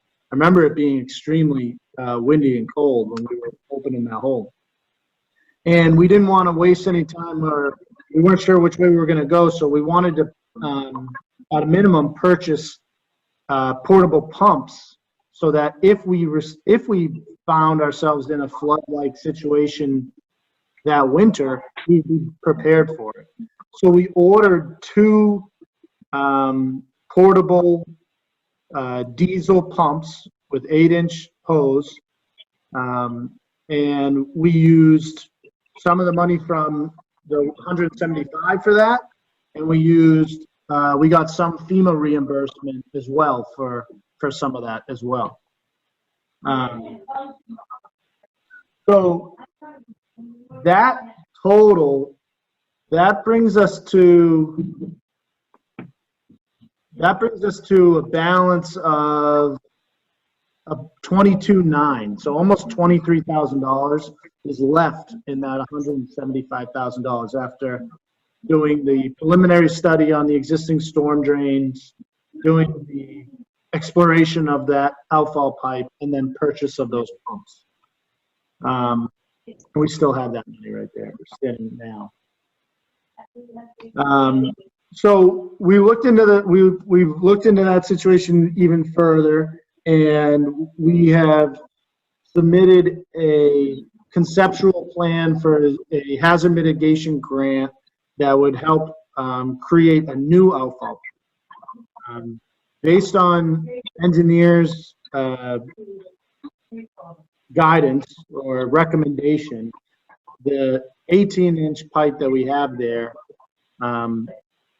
wouldn't produce, it's a gravity-fed pipe, and it wouldn't produce enough relief to keep up with a flood-like situation. And we really would need a larger system to make a significant impact. Either way, it takes some pretty extensive permitting in order to do so. So we've submitted that. That grant application was waitlisted. It wasn't approved, it wasn't denied, but simply it was waitlisted. We've also looked at, we've gotten an MVP grant to explore improving the resiliency of the Short Beach Dune. And we're probably in the next week or two should be receiving some conceptual design on those improvements to help with that's a flood prevention activity. And we should be able to release that information for public consumption in the coming weeks. And we've also removed, last year we put $50,000 towards removing material from the compost site, which is a flood capacity issue that we have. You know, the more material we have down there, the less storage for flood water do we have in the area. So we're also pursuing a goal of cleaning that area up as well. We also had planned mosquito control had, for the second year in a row, wasn't able to come out and do some much needed ditch dredging maintenance work because the ground never froze. So we're still working with them to try and figure out how we can make sure that work can get done. And we've dug up some of the old plans from 2011. So 2011 was the last time that the ditch system was cleaned out. A lot of material was removed and provided pitch towards Bear Pond, where we have our most capacity and we have our largest gravity and permanent pumps. But that requires annual maintenance, and it hasn't been done in about 10 years. So, over the last 2 years, there's a lot that has happened over the last couple of years to head us in the right direction. There's still a lot of work to do. And I know that there's a lot of questions from the neighborhood too about a lot of the things I just said. So I think I'll probably stop there and open up for questions from the selectmen. Yeah. Before we open it up to, I know there's a lot of people from the neighborhood that wanna have something to say, and I'll open it up to them in a second. I know, Josh, I know a lot about this issue down here from my past experience with the town, but I know that you've been working with Tony and Zach and some of the engineers, and you have some opinions about things. And so I'm gonna let you go first, and then I'll chime in, and Gene, and then we'll open it up to the public. Well, I guess I wouldn't call this an opinion per se, but I believe it's an important topic. I understand the frustration of the neighborhood. I used to live down there too, experienced flooding, and I'm committed to making something happen there. That's why I called a meeting with Tony and Zach back in June, and we sat down for a couple hours and really went through all the details that we had available to us. That was not intended to be a all and end all. I don't think I even the other members of the board knew about that meeting, but I'm committed to following through till we have a solution. As it is now, as Tony mentioned, our collective interpretation of that system is the pitches of all that drainage system is guided towards that defunct 18-inch pipe. And that obviously doesn't go anywhere. And so right now, literally the only exit from that area is the ditch, which is, I guess I would call non-functional. So I know Tony's committed to addressing this problem, and I certainly am, and I want the neighbors to know that as well. Good. Here's what I suggest, Tony and Gene. I'll hear you in a second, but I think we all agree that we're talking primarily about mitigation here. When the ocean comes over, it comes over, and the area is going to get flooded. The question is, how quickly can we recover after that flood event takes place? Prevention is probably, Tony mentioned a little bit about some work on the dune that may provide prevention a little, some work at the compost area. That will all help. But primarily, we're looking at a mitigation plan. I know, hurricane season is coming upon us, and we should have something in place, even if it's just a short-term plan, while we're working on a permanent solution. But some sort of short-term plan, and it could be, number one, I think we have to complete the H&A, or the hydraulic analysis there. And I agree with what you all have discovered so far, that everything seems to be going to that manhole the intersection of Castle and Fox Hill Road, and from there it goes nowhere. I also agree that the ditch that goes through Christian yard, and I think between your parents' yard, Tony, and the other property is non-functional. And I mean, I think part of the short-term plan is the utilization of those pumps somehow.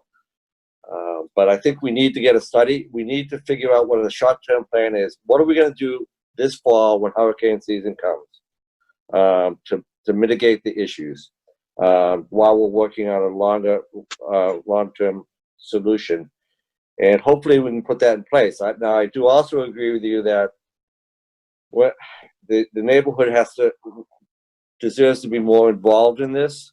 And I think we need to either set up some Zoom meetings specifically for this and invite our engineers in to go over the plan and get some comments and input from the neighbors as we move forward. But I think we need to get something in place between now and the fall.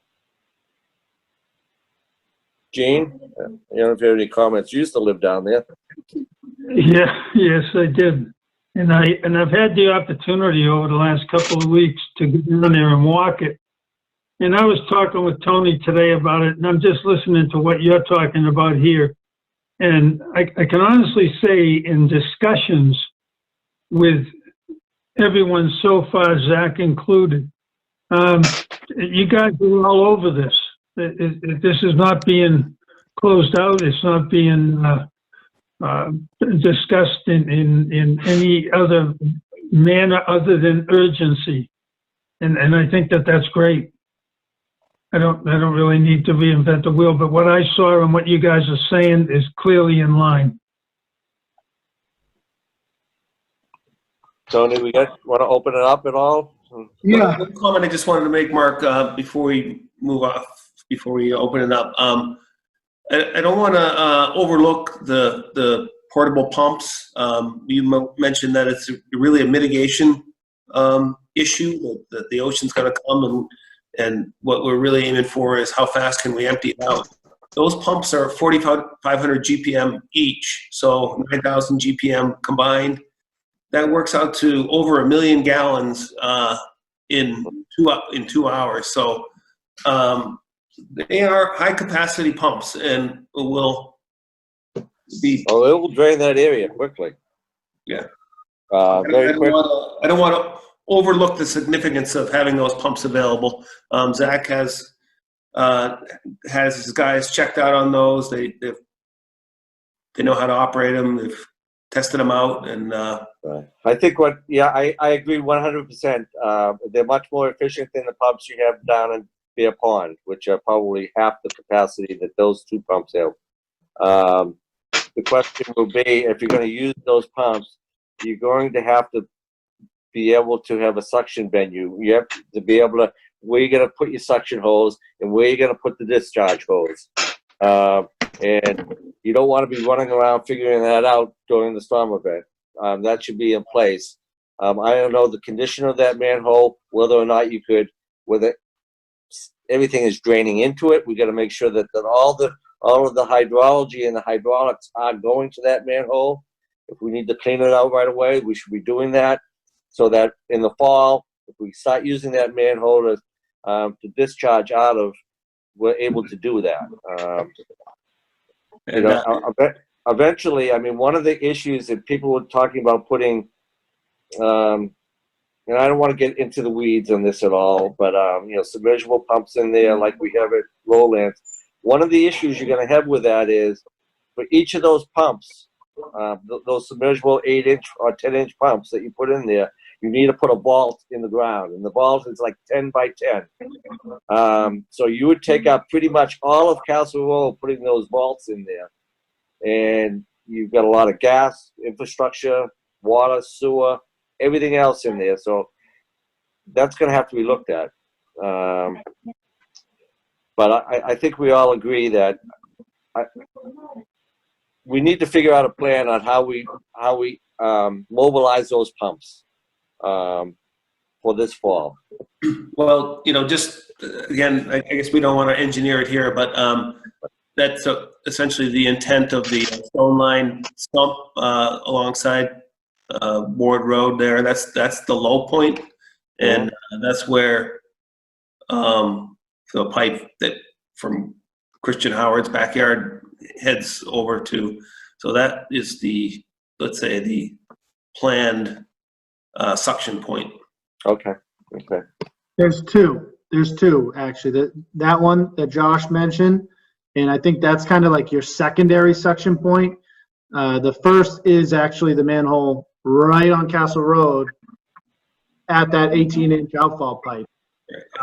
The road's higher, right? So if the lowlands, if Ward Road and Fox Hill Road are flooded and you can't access the entrance of the parking lot, you can typically access that other chamber because it's up higher. So you start pumping there, and then you can move down towards the parking lot.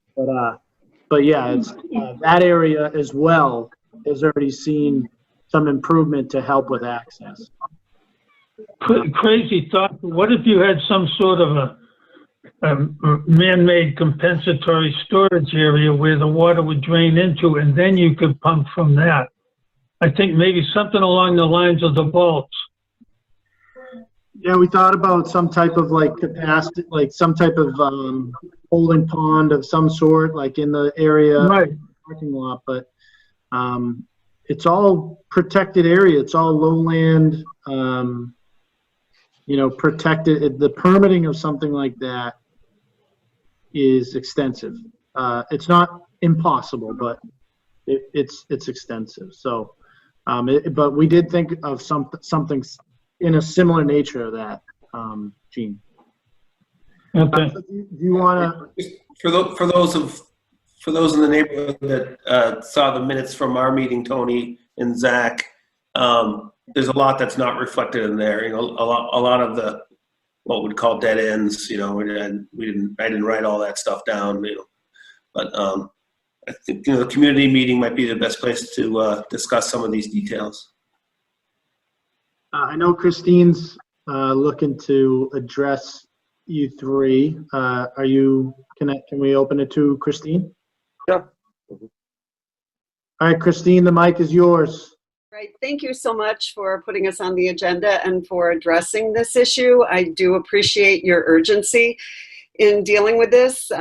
Thinking about what John said earlier, crisis fatigue. I think we have that in not just the Lowlands neighborhood. Every time there is a storm and we have a significant, devastating episode, we all react and then we kind of all get relaxed about it. But as someone noted in here, we're already in hurricane season.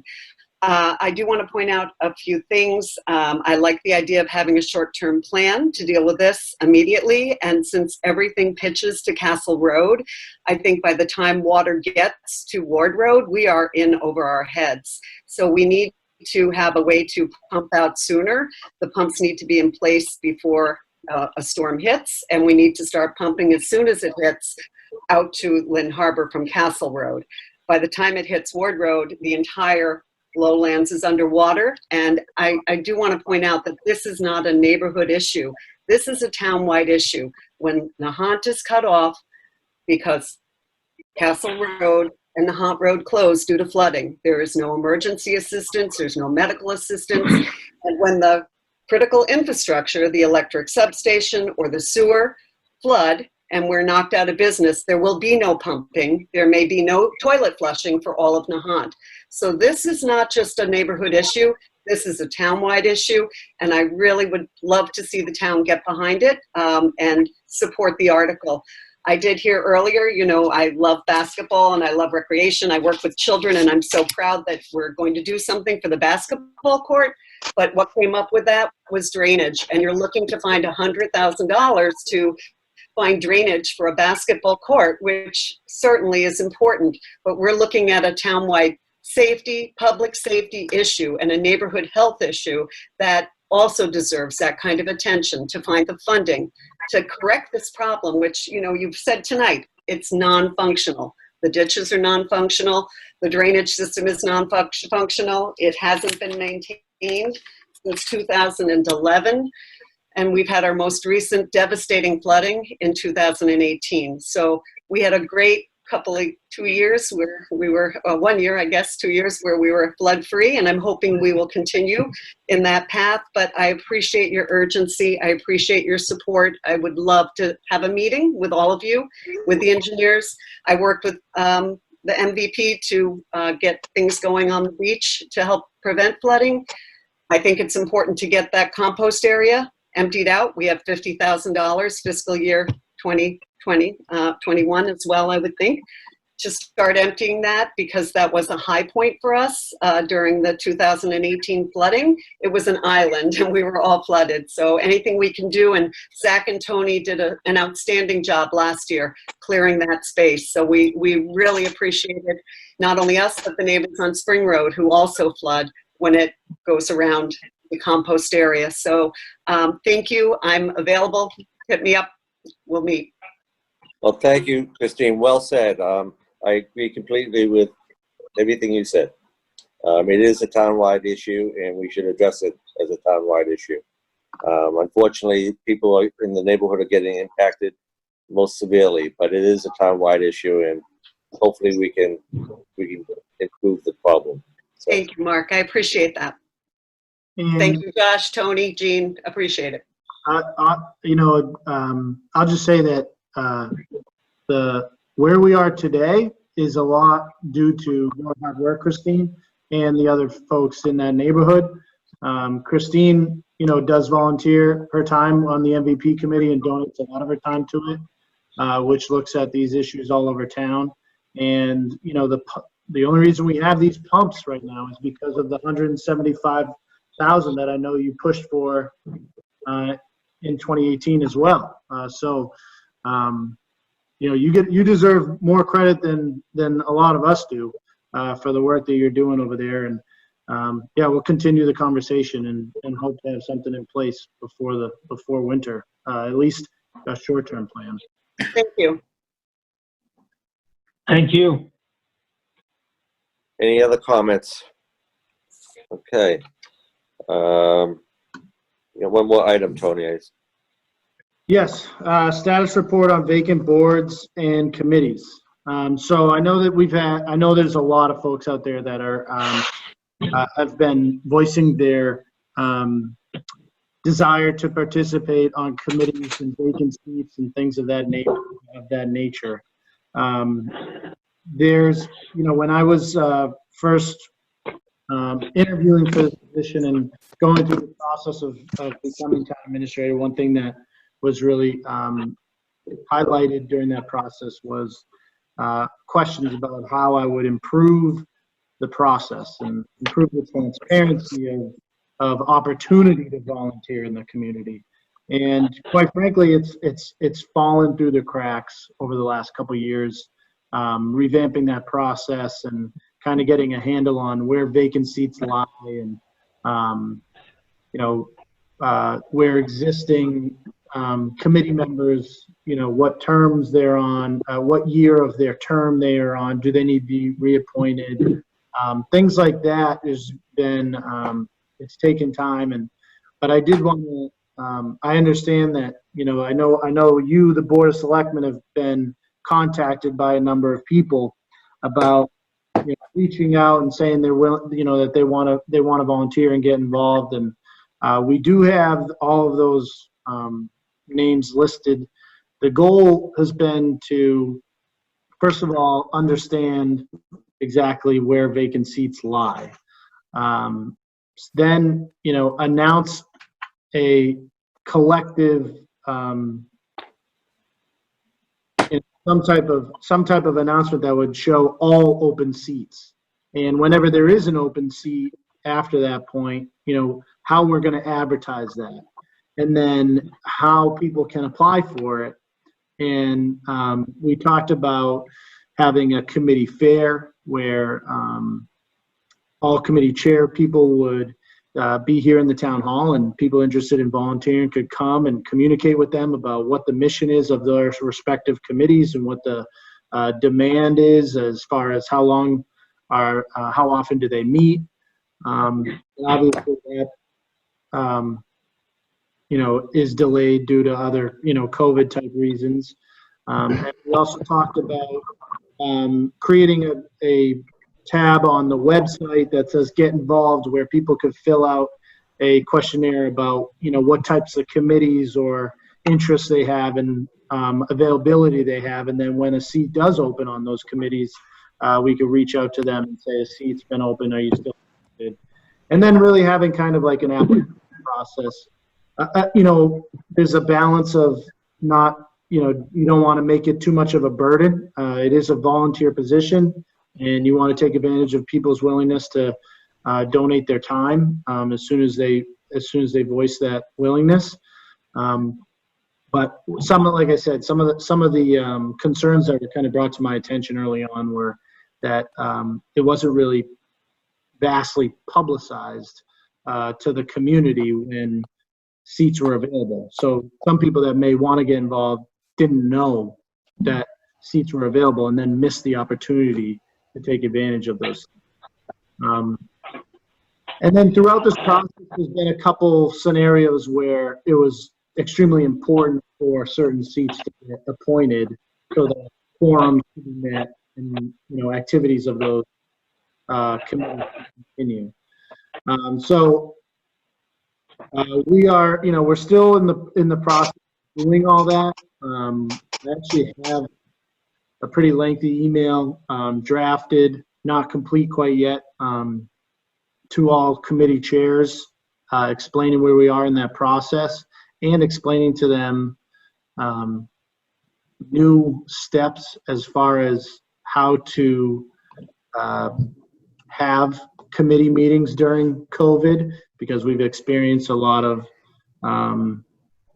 technical issues with Zoom, and we have a new clerk as well. So bringing the town clerk into the conversation, because she's the keeper of records and appointments and swearing people in and ethics training and open meeting law training and that sort of thing. So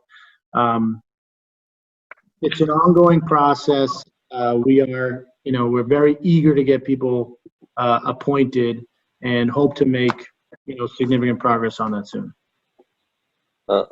Thank you, Tony. And I do appreciate you taking a comprehensive look at the whole process. And it's probably something that needs to be done. I get a little concerned because we have known for over a year some openings and that have been available, and I know that there's been a number of people who have submitted their desire to fill a seat. But I just, I don't know if we need to delay the appointment of some that we've known for over a year, that we have candidates willing to go into the position while we're trying to figure out the whole picture. I think we can do both. And I wouldn't. I know that I've gotten calls by several committee chairs who get a little frustrated because they can't get a quorum, and they're having difficulties with that. So I would just encourage you to take a look at some of the openings that we know we have, some of the candidates who have applied, and let's try to get them done while you are putting a comprehensive proposal together. Josh, you have any comments? Yeah, just supporting the same sentiment. Definitely laud the notion of sort of perfecting the system, but we got to fill those vacancies in the meantime in some cases. Okay. Gene, any comments? Yeah, it's just, it's incredible during the campaign. The one thing I learned is this town has a wealth of talent, experience, intelligence. It's incredible. And if we can get those people to come in and fill in some of those positions, it's going to make everybody's job that much easier. Yeah. Definitely. I'm admitting that I need to make it more of a priority and get some of these appointments completed. So I hear you, and I hear, the last thing I want to do is turn people away that are willing to contribute their time. So we'll do better. Okay, thanks, Tony. I appreciate it. Okay, we've got citizens forum. There is quite a few. Let me back up here and see if we missed anything from earlier. And Tony, I know you have a FinCom meeting you have to get to soon, right? I do. Hopefully there's still meetings. We caught that.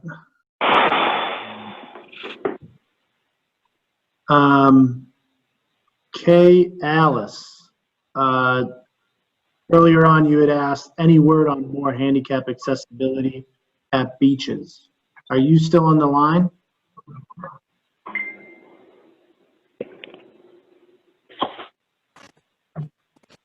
Yes, she says she's here.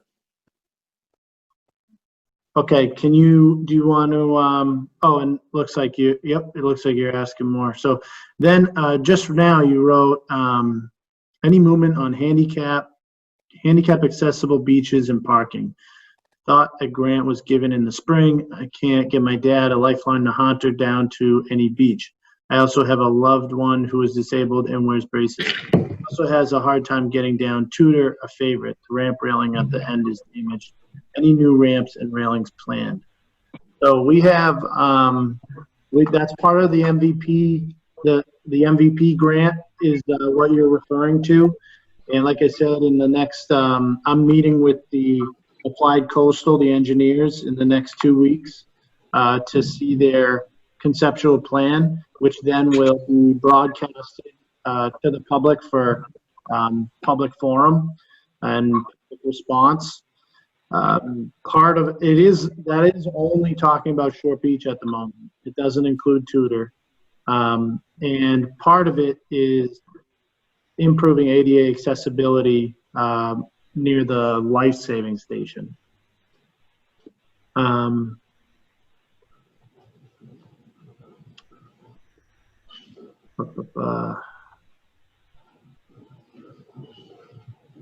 So would Wharf Beach be possible?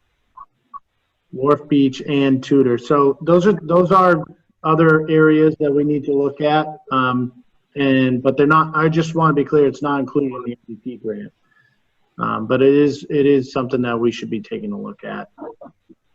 I also have, let's see, where else do we have here?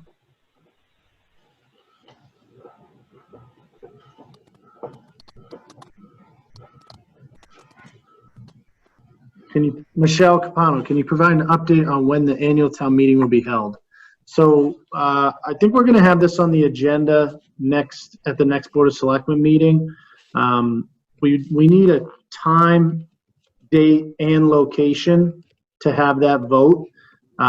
We're kind of zeroing in on the last Saturday of September, but location is a difficult one. So we're expecting a high turnout this year, and with COVID, we simply can't have that many people in the town hall. So we are looking at an outdoor town meeting.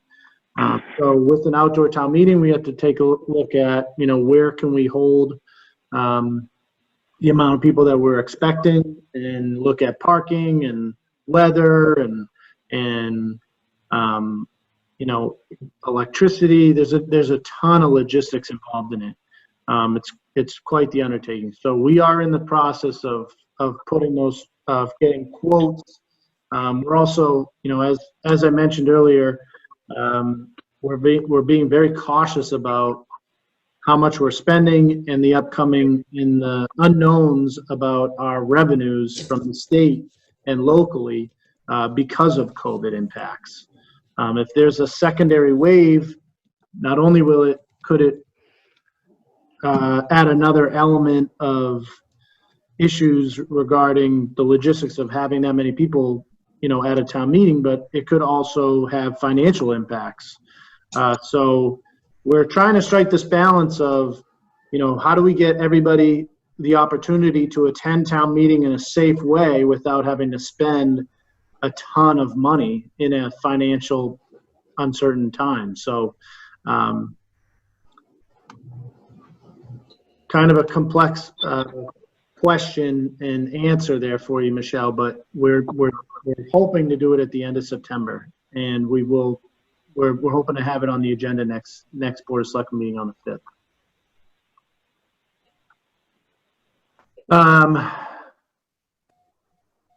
I don't know the name. It just says Zoom user. If you are on the computer, can you unmute yourself and maybe announce your name and address and Tony? Yep. Hi, it's Candace Cahill. Sorry, I don't know why I lost my participant information.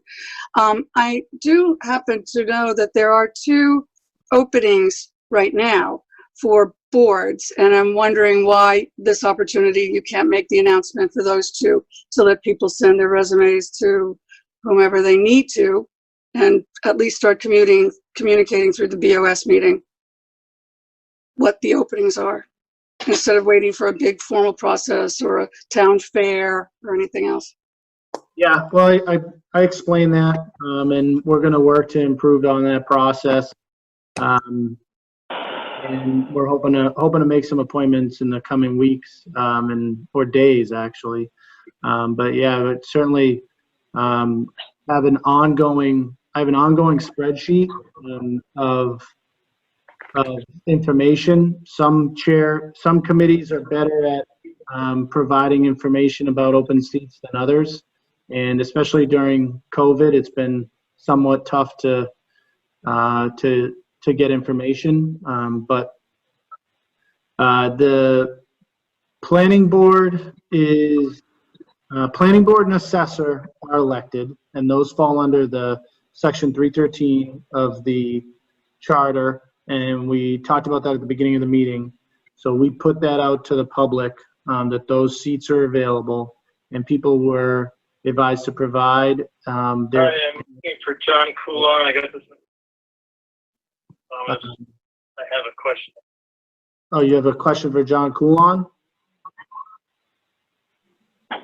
Let's finish this. Yeah. Let's finish this one first. Tony, go ahead.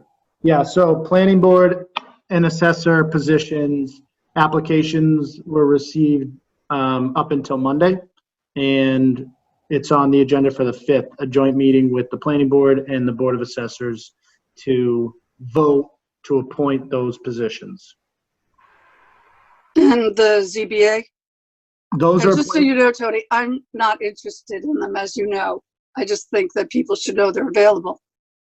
I do too. And that's part of the reason, like I said, seats on these boards come up once in a while, and appointing them immediately and not giving the opportunity for the entire town to know that they're available is one of the things that was raised to me as an improvement to the process. So obviously it's been long enough, and as I said, we're going to do a better job of getting those appointed in a timely fashion. And Candace, I'll point out the ZBA doesn't have a current vacancy. Donna Lee will be resigning probably after the next meeting in August. So that's an upcoming but not current opening. Keep that in mind. Right. And I knew she had for a while been wanting to, so I didn't know whether or not it was already being put out there instead of waiting until she's gone. Okay. So, all right. Thanks. Tony, can I just circle back once on Kay Alice on the handicap questions that she had? Yeah. I know that you are looking at Short Beach, but I agree that we should try to, over the next year or so, take a closer look at least Tudor Beach and Wharf Park Beach, because Wharf Park Beach is a very important one, because a lot of the elderly like that, because there's some shade there, it's grass, and if we could get some and it's not that high off the ground, so I mean, I think making access at Waff Park Beach would be a relatively easy thing to do. So I think we over the next month or so, maybe for next year, we could think about trying to get something accessible down there. I'm sure. I think Zach would have some good ideas on that. I think Tudor Beach is a little bit more challenging for sure, but I think Waff Park Beach is pretty doable. In the Tudor, you have a bigger drop, but you have more space for a ramp. Right. Wharf Park Beach, you have less of a drop, but Right. space for a ramp. So yeah, it's just bringing in an engineer that specializes in ADA accessibility. We also, not beach related, but we just did new ADA accessible curb cuts to the Heritage Trail. Oh, I saw that. That's great improvement. Can you hear me? Yep, who's that? Deb Vanderslice, are you unmuted? I believe so. Can you hear me? Yes. Okay, I just want to make a comment from something you were talking about earlier, and that was the boats that group together at 40 Steps and other places. And I believe you had said you were going to ask the harbor master to put some guidelines or laws together. But I do want to mention that the state already has them, and there is, I'm looking right at it, no beaching your boat right next to someone else, and no rafting up. Keep your distance on the water. I can send you the latest guidelines if you'd like for phase 3. Yeah, I was looking. I have the executive order from July 3rd. Is that what you're looking at? Let me see. I have to go back to the original document. Yeah. Could you just send us all the link? That'd be helpful. Thanks. Yeah. Send it over. Yep. Thank you, Deb. Welcome. Ken Carangelo. Hi, lots going on, but what's the status of Coast Guard housing? Do we have a target date for town voting on something?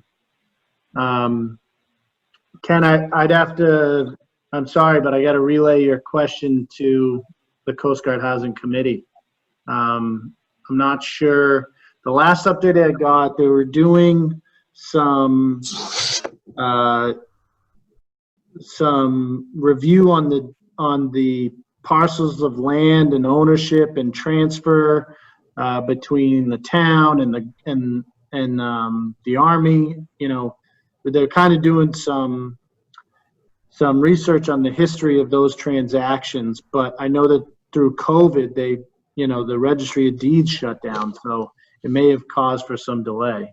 Dan, do you have any update on that? Yeah, Tony, there were some emails that went through earlier today and yesterday, and you're right on the money. There was an issue regarding not necessarily the purchase or the taking, whatever it was, of that property by the government, but it was the return transaction that creates some issues. And there's a strip of property along Castle that is in question. And the committee had gone out and hired a title examiner to look into that, but that's right when COVID hit, and she's been unable to complete that task due to the closing. So that's what's holding things up at the moment. There is a warrant article, holding place warrant article on the warrant, right? Okay. Yes, that's right, Josh.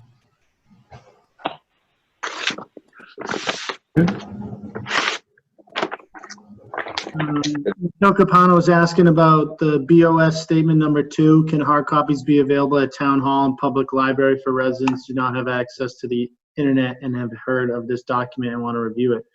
Yes. Public library is, I think, only open by appointment. Town hall is open Monday, Wednesday, Friday. Monday and Wednesday, 7:30 to 4, and then on Friday, 7:30 to 12:30. So yes, we can have hard copies available here in the town hall for sure. I will talk to Sharon, the librarian over at the library, to see if we can have some available over there as well. But I don't know if I think that it's only open by appointment right now. Great. Kay Alice says, I really don't think that's a great response. More planning for all beaches. What else can be done? Please think about it more. Many of you are elderly pleading for it. Short beaches packed and not very accessible. I know handicap parking is an issue. Alice, maybe we can follow up one-on-one or with one of the selectmen about it offline, but certainly it sounds like something that we want to pursue. We just haven't made much progress on it quite yet. I know it's not a great answer, but we just don't, it's something to continue to talk about.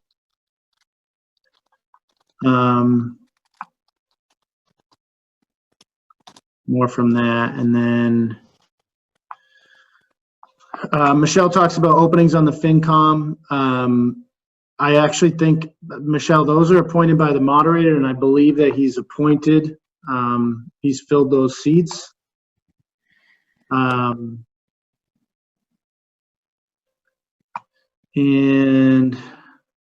let's see.